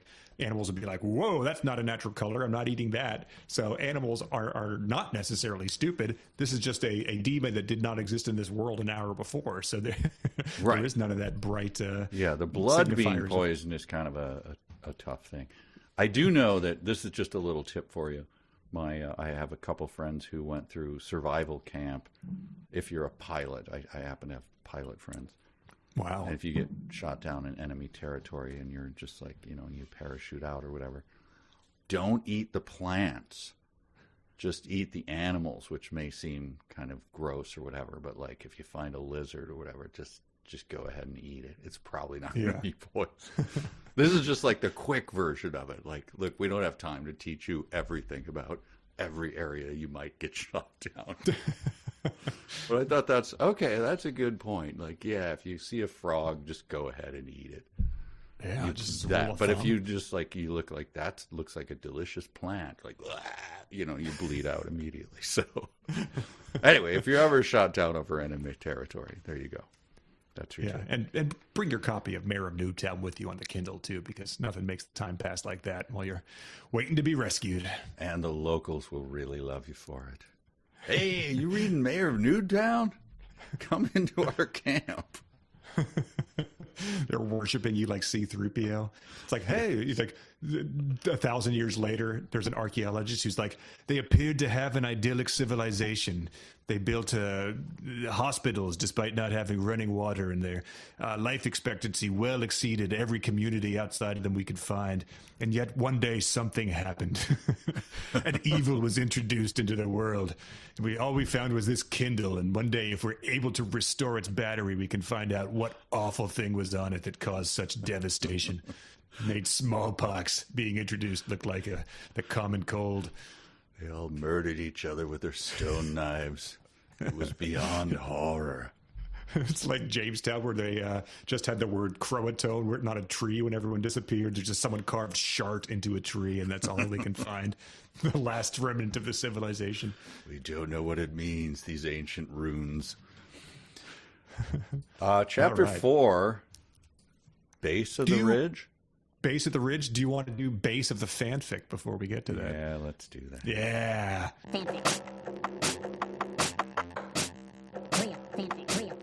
All right, this is Real or Fanfic, the beloved and diabolical segment of our show where our Patreon jackals are going to try to trick you by submitting portions of prose, of literature that could either be actually from later in Mayor of Noobtown or fanfic that they wrote themselves. And they could be either all real or all fanfic or a combination of the two. And those are, again, the Patreon jackals at patreon.com/372 pages. Go check it out.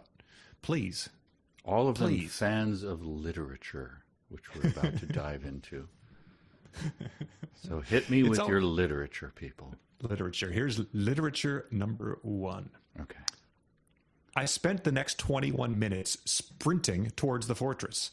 If one wonders how someone sprints with a 50% movement penalty, The answer is poorly. That 21 minutes represented the amount of herbs I had eaten.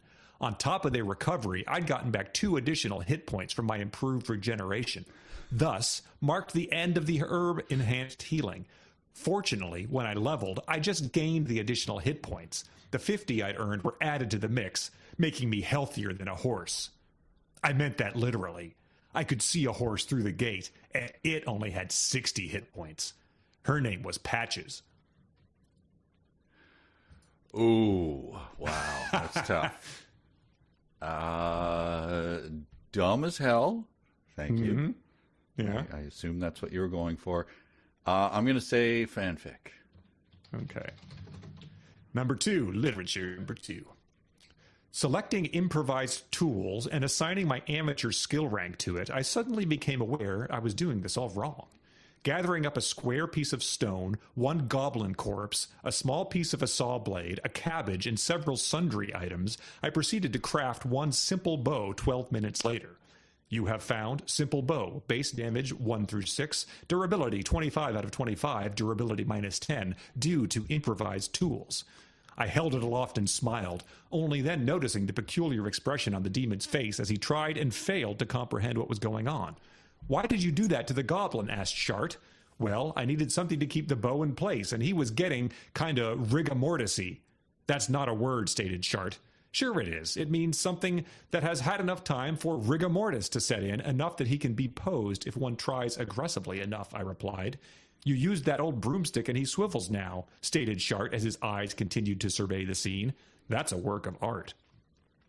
I will add that both times it is mentioned, rigor mortis is written as R-I-G-A mortis, all one word.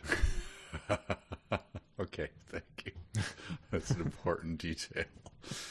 Okay, so someone looked ahead in the book, and did he misspell rigor mortis? I don't know. I feel like that could be real. Why not? Okay.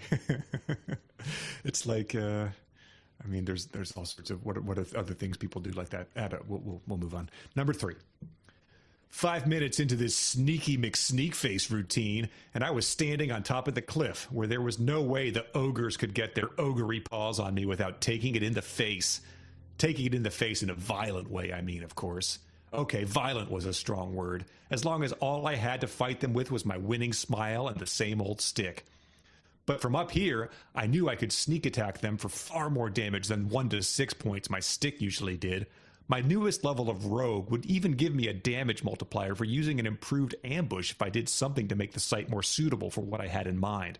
I started scooping rock away from the ledge where I was standing, hoping while I did so that the reflection of the moonlight off my bare ass out the bottom of my loincloth wasn't waving a big white flag for an ogre stormtrooper to snipe an arrow at. "Damn it," stated Shart with an opaque look on his annoying face. "You really are starting to think like a warrior sometimes, even if you are still uglier than a hut diarrhea." H-U-T-T as in Java. Yeah, of course. Well, points for adding scatological references. But I'm gonna say fanfic. Don't editorialize. Number 4. That left me stalking through the darkness and trying to avoid the random goblins. I leapt down from my perch at the hole and began to do just that. After a minute, I ran into my first goblin, but luckily he did not notice me. He moved further into the darkness and finally stopped 3 paces from me and sighed audibly. He then flipped open his loincloth. As he began to relieve himself, I slit his throat from behind and pushed his body further down into the shadows. I waited a minute and another goblin came out. He looked around for a moment, sniffing loudly. He also stopped to relieve himself. I killed him and hit his body as well. I ended up doing that 4 more times before the supply ran out. I'm not going to kid, I wasn't exactly thrilled with the situation, but a kill is a kill, I supposed. Wow.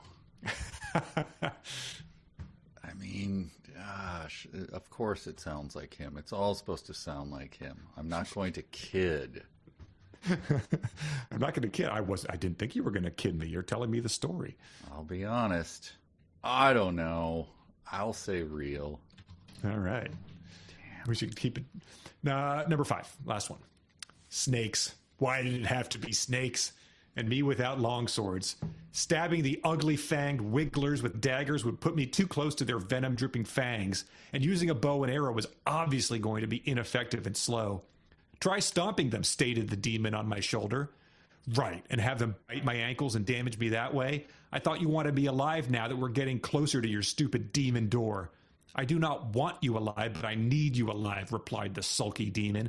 Their venom cannot hurt you because you have my demon blood mixed with yours now, and you will hurt them more than they will hurt you if they do sink your fangs in. Sadly, said the demon who hated me as much as I hated him. I started stomping the snakes because I had no other choice, and sure enough, the dumb serpents bit me, then immediately started writhing in a way that showed they were suffering. I stomped on their heads mercilessly, crossing the chamber confidently, stomping on the stakes the whole way as their bites caused me no damage, and was satisfied to see my experience points ticking up with no hits to my mana. Good Lord. So yeah, it has a stomping on the stakes like one you'd kill Dracula with. Yes. I don't know. I'm going to say fanfic. Okay. This is all just... You sound like your confidence rating is amateur on your skill sheet, but let's see. Let's bring my skill sheet up. It would be pathetic. Let's see if you can level up in fanfic identification. Number 1. This one was, he sees a horse through the gate named Patches. You said fanfic for that. That is real, written by Craig, so we get to meet Patches later in the book. That's good to know. Identified by Craig. Real, submitted by Craig. Yes. Number 2, this was Rigor Mortisy. You said real for that one, and it was real, submitted by Stephanie. I will add that if you do, because I was like, isn't it rigor mortis, 2 words? It is. But if you search for rigor mortis, all one word, R-I-G-A, there's a Kendrick Lamar song called that. And he's got a Pulitzer Prize. So maybe this guy's on to something. Wow. Or maybe he just didn't realize that that's how it's written. Number 3, this was Sneaky McSnakeface and Hut Diarrhea. You said fanfic for that. That is fanfic, written by Jackson, our resident Norse mythology expert. Yeah, Jackson. Sneaky McSneakface, Jackson? Come on. I think he's not proud of debasing himself to sing to this level. No, of course he's not. But it's like when the killer's professor. Got to get in the mind of the Zodiac killer to find him. Yes, exactly. Number 4, so you're 2 for 3. Number 4 was multiple goblins relieving themselves and getting stabbed. Believe he does it to 6. You said real for that. And it's real, submitted by Rose. Wow. So 3 for 4. And then number 5 was snakes stomping on the stakes. You said fanfic for that. And it was fanfic, submitted by Katie. So 4 for 5. Level up in identification skill. Level up in skepticism. Yes. Nice. All right. Very well done. Very well done. I was deeply unsure of everything. Just know that you did a great job, fanfic people. I just... Yes. Yeah. 4 and 5-star rankings exclusively for that fanfic. Yes, please. Chapter 4, The Base of the Ridge. Chapter 4, this is the wolf battle, right? I think he's defeated the wolves here. Yes. He was fighting the wolves last time. He's defeated them. He's eating them. I honestly only have one note for chapter 4. Can I say what it is? Please. I'd attempted to skin the wolf, but without anything sharp, I'd given up pretty quickly. The male wolf was a lost cause. It was a smoldering ruin. The wolf meat was decent, if a bit gamey. It tasted of demonic spices, which I was also immune to. So he ate the wolf with the skin on? He'd given up on skinning it. So he's just like cutting bits of wolf, which I believe bears out in the next chapter, but this is not, no. I suppose you could like try to gnaw the meat off the fur. Yeah. If one of the wolves is smoldering, that seems like the one you'd take. It's already been probably medium rare at that point in time. I guess. I don't know. Eating wolf fur. Like, why did he attempt to skin it then if you can't? But he gave up quickly. I think his skinning skill they learned was low, and that was why that was going to happen. So here's what I had to say. Here's me reading this in real time. Okay. Yes. So if I'd had a 10-point lingering wound that affected my maximum hit points, okay, all right, 10 points, I'd have to heal the 10 points. Okay, it seems like you'll be able to probably heal 10 points to bring my max from 30 to 40. Okay, you got to go increase that. That seems like a 30% increase. That's good. Then I would need to heal those 10 newly open hit points. Okay, this all sounds doable. And that was brutal. Oh, okay. Oh, I guess. Oh, it's a brutal situation. I didn't realize that. I thought serves me right for reading so slowly and interjecting it in opportune times there. This seems like a question too little too late. Like the horses are already out of the barn. What happens if I die? I asked as I tightened another bandage. This is the first time you asked this? Like you're in another realm, like you were hit by a truck and killed, and then you like go into this world and you just start fighting, and like you're connected to a demon who has poison for blood and everything, and then you fight wolves and they tear your ankle apart, but you poison them because you are bound to this demon, and then you go like, oh hey, here's a thought. Right. What happens if I die? Yeah. Aren't you dead? I thought you were isn't this the other world? Is like, I guess, He's well aware that he was hit by a truck. He's discussed his life insurance payout. Yeah. So this is just like, I don't know. This is like, this is a purgatory that you have to go through. You got to be eaten by wolves, and I don't know. Then you're sent on to the next one. Is there, like, how many of these are there? Right. Once you're like, this is like a video game. What's the main thing you do in a video game? Well, you die if you don't succeed. So that has only occurred to him after a wolf has gnawed on him for a while. It's all that pain that hurt that really called it to mind. We all know pain does not hurt. Chapter 5, or unless you have anything more in chapter 4. No. Chapter 5 is called In the Woods. Yes. And he keeps referring to them as virgin forest, which I found quite off-putting. Did you note that? I did not note that. He keeps saying like, oh, the virgin forest stretched out around me as far as it could go. Sometimes you steal a cliche and you don't realize, like, no, man, settle down. Sure. Yeah, I guess we could probably pinpoint which Conan novel that probably came from. Here's his continuing attacks on Shart, which have been pretty specific so far. Shart didn't sleep, so he'd watched over me the whole time like a fat, ugly guard dog. He was described as a baby earlier, so yeah, big slam on babies. And then later, he was really more of a busted squeaker toy or a whiny-ass toddler. An ugly, whiny-ass toddler. What is your problem with babies and toddlers, man? I thought you had 3 kids. Yeah. I thought you were worried about your insurance covering their lives, but you freaking hate your kids. It speaks more about the genetics you're passing on, I would say. Yeah, we were pretty clear about what this thing looked like, and now all of a sudden, like, he looks like just describing completely different things. He looks like a horse that kind of like melted and got like fondue all over him. Wait, what? You were pretty specific about what he looked like earlier. It does seem like something where with 8,000 reviews, there has to be some Shart fan art, and I'm not going to be the one who looks into whether that exists because I can't find a way to do that that's not going to result in some really awful stuff popping up. Yeah, please don't attempt that. Ugly, whiny-ass toddler like Baby Herman from Roger Rabbit, maybe, but... Yeah, I don't know. Maybe this has got its own line of Funko Pops at this point in time, so we could be able to find that one. It seems like it's that popular. Ugly whiny ass toddler, the Lollipop Guild from. I don't. Anyway, all right. Wow. Well, those people are long dead, I'm sure. Otherwise, they'd probably they'd be suing us. Instead, I was covered with dozens of small, oozing scratches, and I was down 2 hit points. Thankfully, the loincloth provided what little protection it could, and I was still in possession of 2 balls.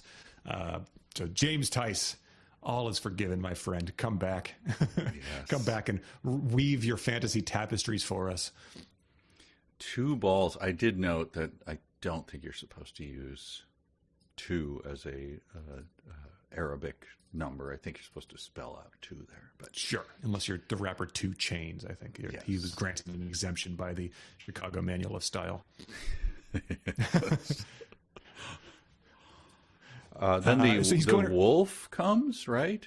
He is determined he needs to kill 7 to 8 wolves to level up. So yeah, he's fighting more wolves. Okay, so the wolves come, and this is really boring, like one wolf after another. And then he says, like, a wolf attacks him or something. She spun around and snarled at me before charging. And I was like, okay, well, good on. He can recognize the sex of wolves at a distance. That is nice. I actually don't know. There probably is an indicator, right? Maybe the female wolves have a slightly longer fur on the spine, or I don't know. I have no idea. Sure, yeah, there could be, what do they call it, dimorphism, where a male lion has a mane and females don't. Maybe yes, that's I thought wolves were pretty much, but this guy knows. She spun around and snarled at him. All right, and he recognizes that in the heat of the battle. So good on him. Like if I was attacked by a lion, I'd be, and then I was like mauled and left for dead, and then someone came up like, "Oh my God, what attacked you?" I'd be like, "It was a lion." Male or female? Oh, I didn't. I'm sorry, I didn't think about that. No, they didn't have a mane, idiot. Oh yes, I guess it did. It was a male, then, you stupid piece. Don't leave me. Why? I'm bleeding out. Yeah, well, think about next time you don't rapidly identify an animal's gender at long range. I should have done it. I'm sorry. God. You're driving away. You're leaving. I have no water. Well, as he's attacking the wolf, he is introducing the concept of stamina into here, which is just as interesting as it sounds to read about. But he says, I focused on my stamina bar and realized it was getting dangerous low. Well, leave it to me to forget that. My wife often told me that I'd forget my head if it wasn't attached. And that is, just to refresh your memory, that's the same wife that likes it long and hard. So she likes it long and hard, and she's also spouting your gym teachers from the 60s cliches like, come on, Nelson, you'd forget your damn head if it wasn't attached. Hop to it. Give me 2 laps. Right. I noted that she said that at one point. Good Lord. Oh, my God. Oh, Ward, I swear, you'd forget your head if it wasn't attached. No, come on, June. I know how you like it. So yeah, we learn more about his stamina meter, and then he defeats the wolf, and we get this. If you're listening at home, see if you can pinpoint the exact week and year that this catchphrase was introduced into the lexicon, and how quickly it peaked after that. Do you want to read it? I have it right here if you'd like me to. Great, please, yeah. Okay. They snapped, my staff snapped, and I collapsed to the earth, unable to move. Winning. Thank you. That's the read that we were missing there. So, any guesses, people? I thought 2009. I was off by 2 years. It was 2011 when Charlie Sheen captivated the nation with his #winning campaign, of which, as we were going through the old Ace Ventura and Austin Powers catchphrases, that's one that just within minutes of learning it, were you tired about it? Like when you saw a guy in a winning T-shirt 2 weeks later and resisted the urge to punch him? I feel like it was the shortest in an era where everything was like just like lightning speed short. Like I think I sent you the other day. What was it? Boxy, the video of oh God, yes, a girl who like got on video and went like, "Hi, it's Boxy," and and people were like, "We love Boxy." That had a longer shelf life than winning. Didn't it? It was just like if someone said it, it was like you were in the middle of saying winning and I was already done with the fact. Yes. Yeah. I've moved on. You said tiger's blood, and when you hit the G, I knew this was done. He toured the nation and it sold out auditoriums for going out and saying winning and ranting about Chuck Lorre. What a world. And then 8 years later, Ryan Rimmel said, we're bringing it back. Yes. The war on winning has ended with Mayor of Noobtown. So after he's done winning, he goes and finds a dagger in the ground, grasping the hilt of the weapon. I drew it from the earth. Da, da, da, da, I said triumphantly, holding the item above my head for a moment. Don't do that, stated Shart. I don't want to be agreeing with Shart, but every now and then it's going to happen. Yeah, stopped clock and all of that. After I had recovered my sight a moment, I don't know what that means, I walked over to the wolf, quote, I'm going to skin the wolf now that I have a knife. So just to confirm, he was eating fur with his meat, because now he's going to skin the wolf. Yes, I've never had wolf meat, by the way. I have no idea. I wouldn't shun it, I guess. If I was hungry, I'd eat wolf meat. But I would probably make sure that I took the fur off. Anyway. Well, it does. He says, I'm going to skin the wolf. What's your skinning skill? Untrained. 20 minutes later, I walked over to where Shart sat, fanning himself with a leaf. Wow, that went as well as I expected. How did you get fur in your teeth, and do we need to bury that? I don't want to talk about it. So it's a Three's Company. No, well, studio's audience is already going nuts as John Ritter walks in the door. Like, I'm going to fix the engine. He walks in, his face is black with soot. How did that go, John? I don't want to talk about it. Mr. Furley comes in the other way, like, push the fur in. Get the fur all the way in. Oh, what are you talking about? It's really hard now. Whoa! Thank you. Three's Company. People,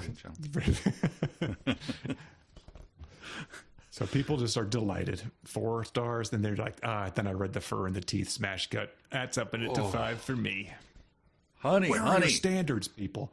Honey, check this out. Stop reading to me from that beloved book that you think is 5 stars. Like, you're right. I have to stop quoting it. It's too good. You've got to save it for me so that when I read it, it still seems fresh. We only have one Kindle.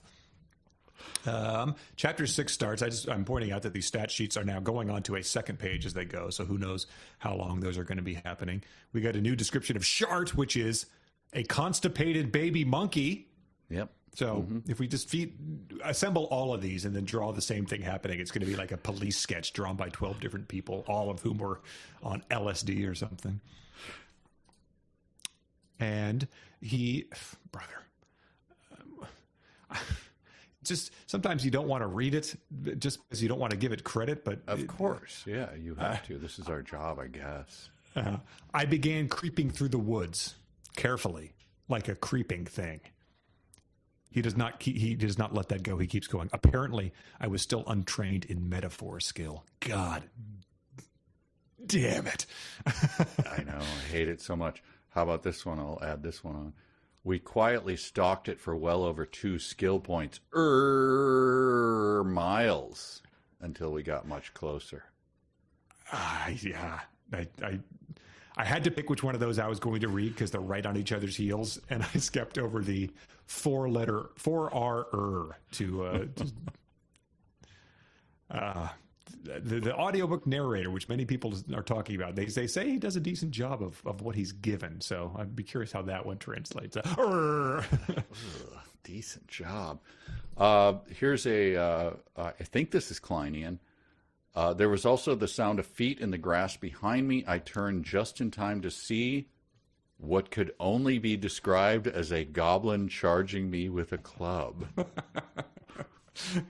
It is very much Kleinian. You're in charge, man. It's your job. Is it a goblin with a club, or what can only be described as? Because I would say only a goblin with a club could be described as it, but I could be wrong. There could be other things. It could be a clown serving ice cream. Exactly. It could be a composer who's preparing a frittata. I don't know. Which composer would it be preparing a frittata? It could only be described as Beethoven is preparing a frittata. To stick with guys I know from Bill and Ted. Fortunately, he pushes that goblin into a tree. So if you were worried that was going to cease after just one of them, no, it doesn't. So we fought wolves, and then we've fought goblins, and he stabs the goblin in the chest. The goblin dies. I think the goblins reward you with more skill points or experience points than the wolf.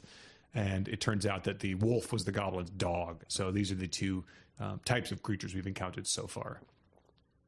I like that it was that was not a reveal that I cared about in any way. You know what I mean? Like, I stabbed the horse and like, oh, you killed a bear. Like, oh, wow, it was dark. I didn't know.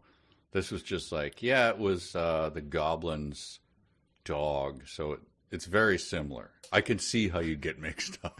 That was really, like, dramatically was like the worst thing. Like, oh, okay, I don't care. See, I interpreted that as being, it was his pet. You know what I mean? Like that was his, in this world, a wolf would be your dog, but Shart would not know what a dog is based on living here. So yeah, I didn't, but dramatically, I don't think it mattered. Like, who cares? Oh, of course yeah. not. Yes. It's, these are NPCs in this world, so we're not supposed to get attached to them. He says here, and I think you'll know the reference when I read it, searching the goblin, I was surprised to find how much blood had poured from his wound. Oh, yeah, sure. There we go. Little Macbeth reference. I assume it's a Macbeth reference. Who'd have known the old man to have so much blood in him? Right? So we have Toni Morrison's references. Yeah. I mean, just so this thing is, what do we call it? When you're... Very elusive. Elusive. It's elusive. It alludes to so many other things, and this is clearly a reference to Lady Macbeth. Macbeth, Toni Morrison, and Clerks. You've just check all the boxes. Yes. Steal from the best, they say. Steal like an artist. Yes. And he sort of like, he says all this stuff like, I killed the goblin, I got the thing, and then he will then recap all of that using bullet points to then tell you how his combat log has increased and his skills and his base damage and all this nonsense. And it again, I hope that there's not a lot of funny stuff happening there. Funny to us, like unintentionally funny stuff, because it is very difficult to parse. We're sparing the non-readers here a lot of dungeon master speak. Yeah, there's a lot of detail. I will say this. I'm going to read a little thing that I'm going to give this to myself as real or fanfic, and I'm already going to lose this because I'm going to call this fanfic. Ready? Okay. No, you got basic bitch warrior, Shart argued. Not that rogue is much better, but you don't get 2 classes. Well, I'm looking at the prompt, and it says I have a level of rogue, I replied. I need to assign these stat bumps. So I'd be like, well, that's obviously fanfic. Yes. Basic bitch has not been used. Basic bitch? What are stat bumps? Someone's just trying to trick me. That's fanfic. Of course, that's fanfic. It's fanfic, but we can all agree that he's winning. Oh, God. So he gets dexterity upgrades. He gets to be a warrior and a rogue. I'm not sure why that matters or what it matters, but he has 2 skill sheets like that. He's still wearing a loincloth, and it's alarmingly breezy. He's used the term flapping in the breeze 2 additional times in addition to saying that. But then he realizes that he needs to be able to skin in order to not get the wolf's fur with him. But then he learns crafting and makes a set of clothes, leather pants, a shirt, and some dagger sheaths. And then here's one of his jokes, and let me see if I can make you at least smile with this joke. Okay. You ready? Okay. Mm-hmm. Straight face. Straight face. My guilt over killing the goblin's dog was offset by desire for pants. I hadn't screwed up the joke. Your son is right. You cannot do that in terms of...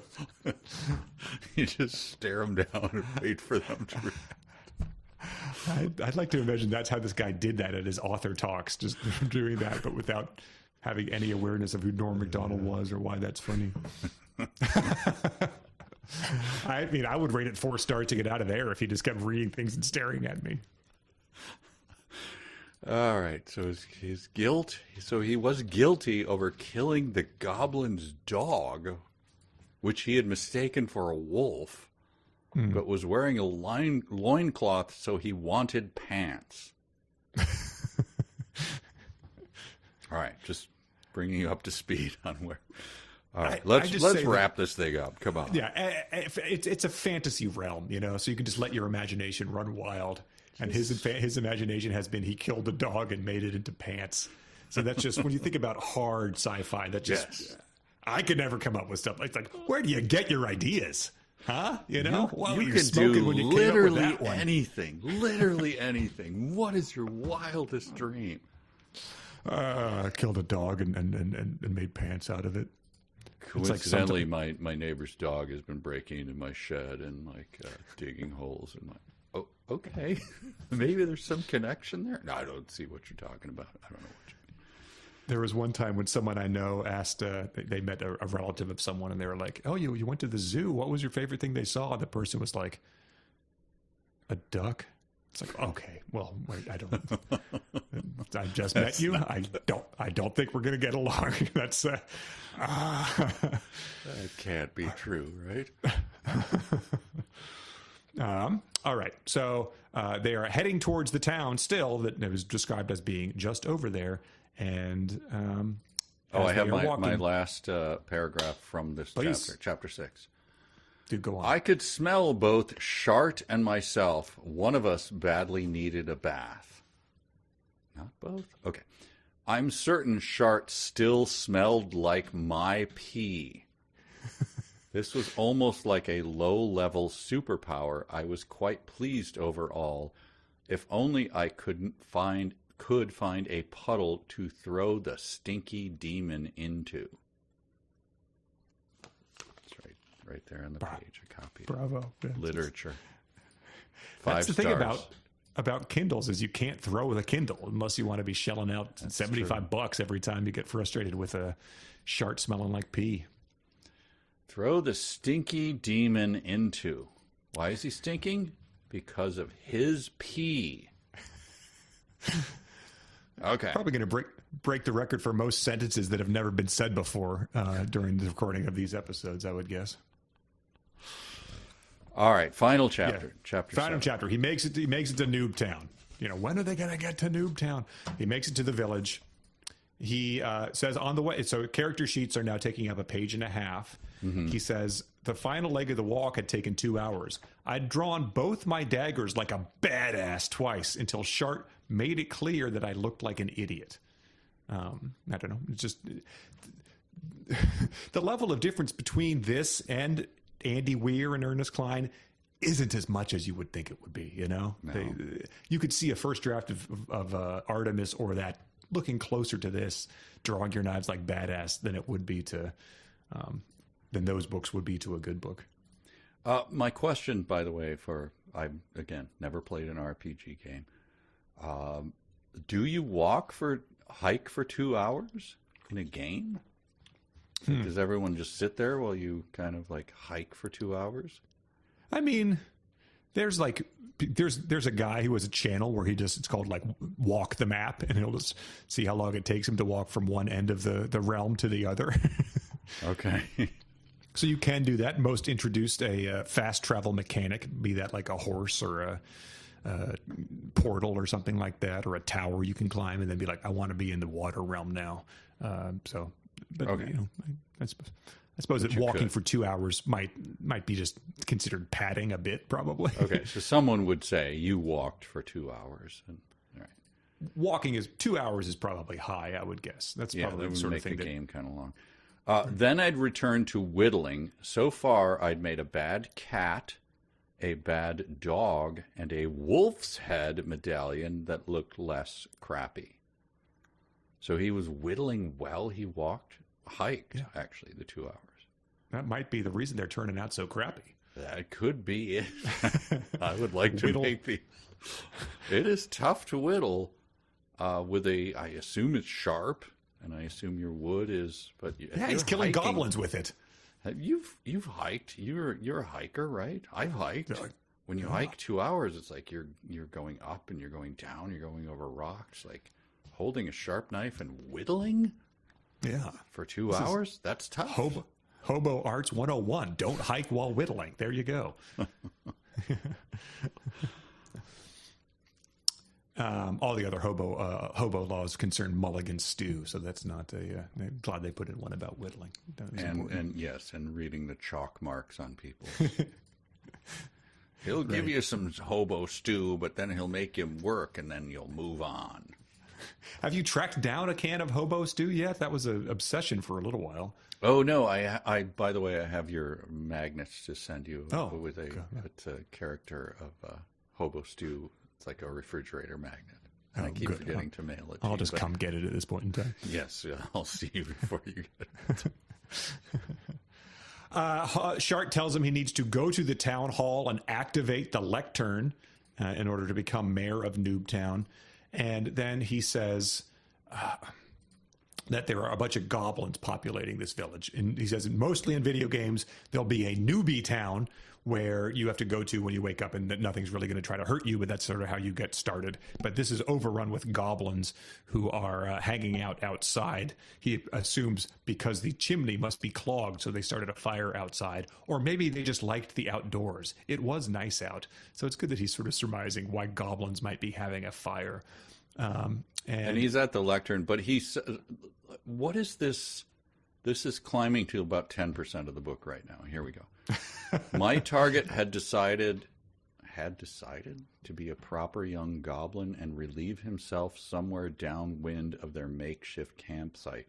He squatted and started grunting. Dude, what is your deal?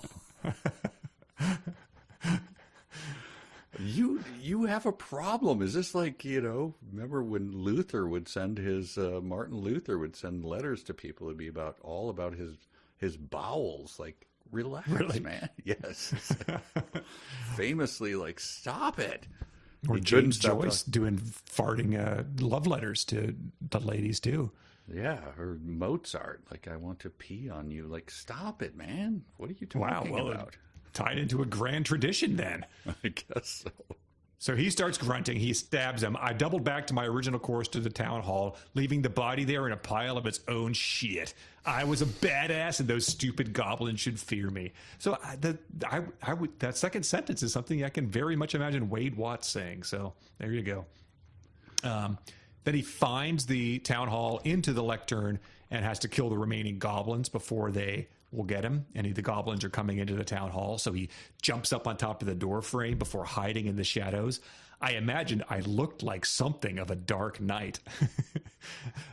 For legal reasons, it is a Dark Knight, not the Dark Knight, I think. Yes. All right, I'm going to give you another one, see if you laugh at this. Ready? Okay. I was so heavily armed, the TSA might even have stopped me. All right. So you thought that was funny. Well, it's just amazing because it's so bad. So essentially, yes, it's a Jay Leno clowns in Congress joke, but also it is not how you make a TSA joke. Exactly. TSA is the people who stop you because you have like a little bit of shampoo in your thing. It's not, they're not in the habit of pulling over a grandma with an arsenal. It's the exact opposite of a joke. That's why I love it so much. It is amazing though. I mean, the TSA has existed for more than half of my life. So well past the realm of people making jokes about him. So it was somewhat refreshing to see a TSA, am I going to make me take my shoes off next? Joke in 2019. But then again, here we are. How about this one, though? He says, the goblins are almost here. Get ready, warned Shard. He was invisible and intangible now, but still sitting on my shoulder, being a real negative Nancy. If this didn't work, I would have to sneak out to somewhere and go all Minecraft in the forest. Oh. I sigh, but I also don't even know what it means. I don't know if I was going to ask you what Minecraft in the forest meant. Yeah. But the invisible and intangible now, but still sitting on my shoulder. I like that you said shitting on my shoulder. Yeah, I know. That was well, I'm not ruling that out. No, that's not. That would have been expected. Like, I'm just reading it as I would have. Negative Nancy? Mm-hmm. I believe it is negative Nelly, but I won't. Okay. I'm sure there are regional June differences. Cleaverism, I think. Regional differences here. But, so, he was invisible and intangible now. Oh, okay, that's a thing. Is that a thing? Like, you can just be invisible?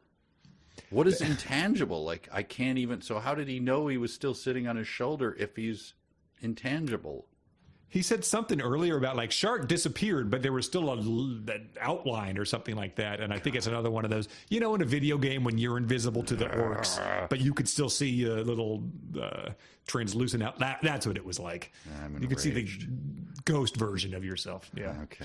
I don't know. I'll have to call up my 8-year-old nephew and see what it means to go all Minecraft in the forest. I'm like, hey, Charlie, you play Minecraft, right? I'm reading a book where a demon named Shart encourages a guy to go out and go on Minecraft in the forest. What does that mean?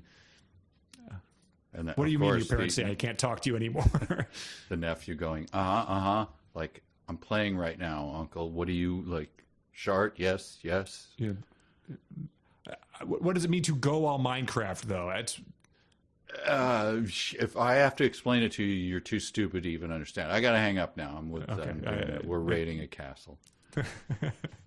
Yeah, maybe chopping down trees, killing, I think creepers are the things in Minecraft, so maybe it's one of those. I don't know. Maybe it's, as long as it's a virgin forest, that's all I want to know.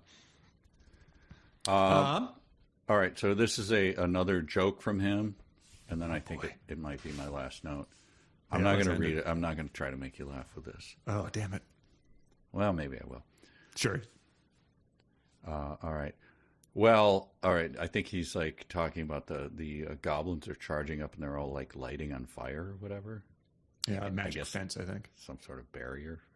I didn't know about that. I didn't either. I just missed it. And then they're all bursting into flames or whatever. Well, the survivors at least, because caught on fire was probably underselling it. So...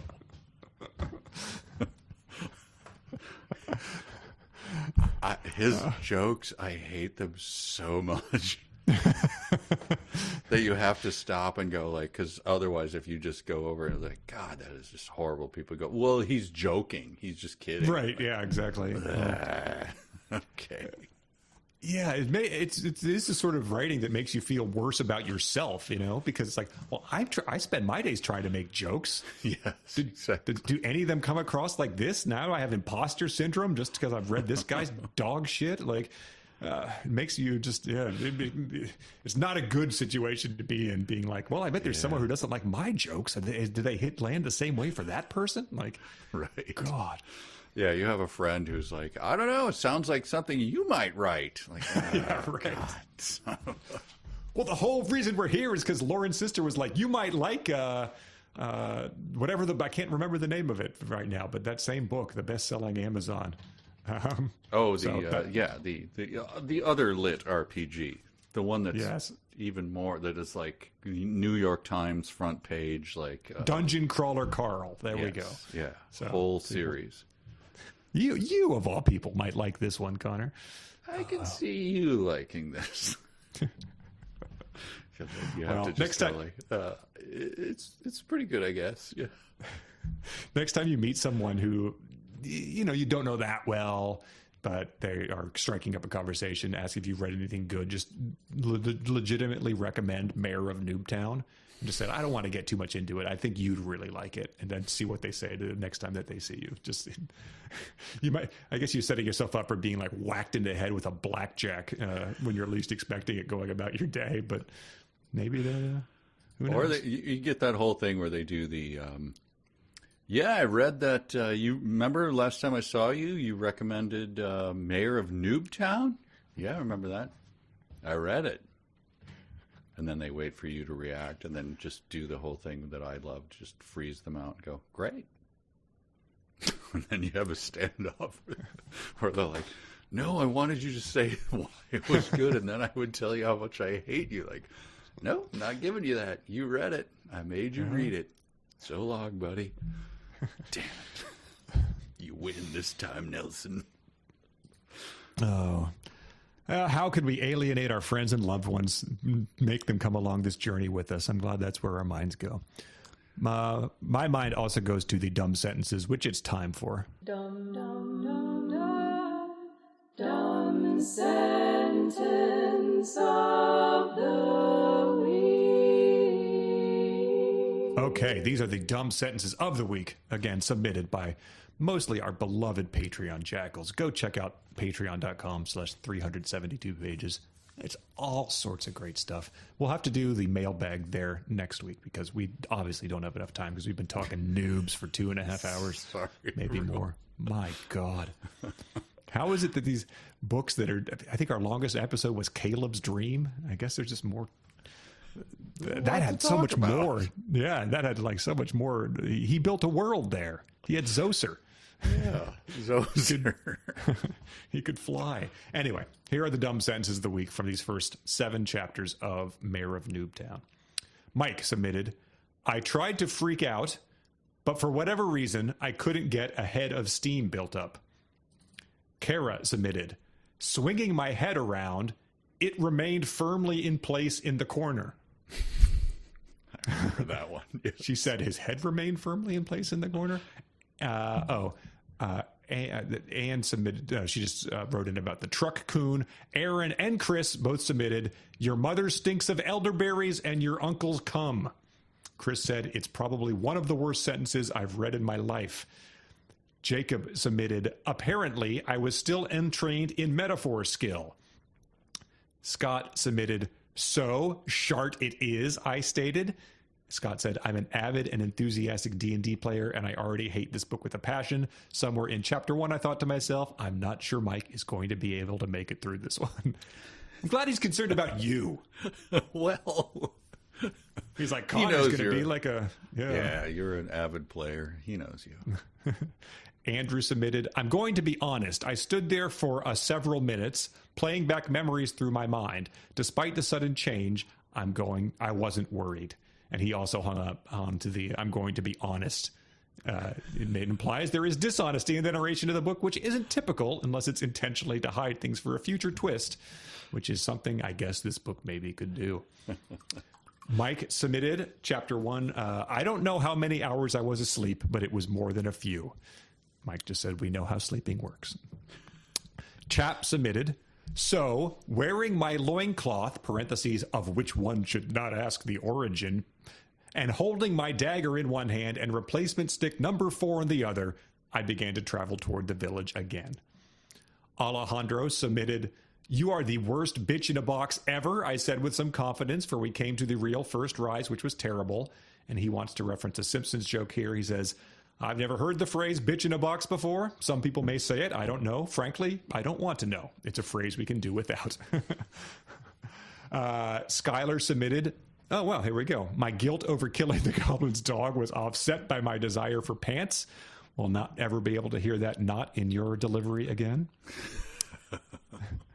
A 5-second stare should follow that line no matter when you read it. Harrison submitted, they both opened into large cities, I noticed, but this time there were only 9 statues as opposed to the 12 I've seen earlier. And though this is when he mentioned it, Harrison said, he's like in setting up a room, I hadn't noticed those large cities.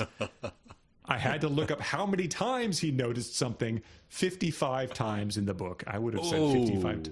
Yeah. Hayden, Elizabeth, and Jay all submitted, I guess I said confidently. One of them said, this is the sentence that convinced my wife to not read the book. I think that was Hayden. Eric and Jacob and Bradley and Elliot all submitted. It was long and hard, just like my wife liked. Jackson submitted, I turned just in time to see what could only be described as a goblin charging me with a club. Amy submitted, this is just reading this out loud. You can just see the 5-star ratings cascading in. Amy submitted, I'm certain Shart still smelled like my pee. Imagine if you just like saw that sentence out of context 10 years ago. It'd be like the invention of the Kindle and the ease of publishing it facilitated was a mistake. Edward submitted, you moron, screamed the big, fat, ugly, terrifying, husky demon. Arthur submitted, thanks to my editor, Sarah R., from the acknowledgement section, because telling the world your wife was responsible for editing this isn't doing her any favors. Mark submitted, you'll never be able to control him, stated the angry demon angrily. Oh my God. Yes. I noted that too, but I was like, I don't know. Is that supposed to be a joke or Mark is the guy that recommended Caleb's Dream. So when Mark signifies something as bad, it means it's really bad. Wow. Alex, Jan, and Janelle all submitted, I hesitated and then walked into the small cave searchingly. David submitted, would I even be able to chuckle at my own witticisms? He says, is there a better summation of the smug, alienated emptiness of Klein, Weir, et al.? Imagine dying and halfway through reincarnation, your biggest concern is if you can smirk to yourself about how clever you are. Amanda submitted, it tasted of demonic spices, which I was also immune to. Mark submitted, the other Mark was not the Mark who submitted Caleb's Dream. I misunderstood. This is the Mark who submitted Caleb's Dream. However, because of the change of terrain, the forest was less dense here. And he said that is the third, however, in 2 paragraphs. And he was then forced to look that up. There are 108 howevers in the book. Ooh. Voluntari. Thus began my hour-long ordeal where I learned the difference between hatred and loathing. And he said, that's literally me every time I sat down to read another chapter of the book. Bonus, a Caleb thus. Cameron submitted, from my own experience, that could be a blessing or not, depending on how the system worked. He said, I'm pretty sure everything that exists is either a blessing or not a blessing. That's how the law of the excluded middle works. And then Katie submitted, I began creeping through the woods carefully like a creeping thing. Do you have any that weren't covered? I don't. I have them all. I always spoil myself and read them. How about you? I resolved to pay closer attention to time. Maybe that's referring to his those long minutes that keeping up in here. And but you see, there was this green orb. And then lastly, I certainly would have been pissing myself if that was an option. However, it wasn't. Wow. However, and pissing all in the same. Isn't there a way it could get turd in there? We still have 3/4 of a book left. I think he can do it. I believe. Wow. Nicely done. That's tough stuff, but thanks for going along with us, people. Yeah, it's been literature is really my takeaway. That's what I take. It's lit. So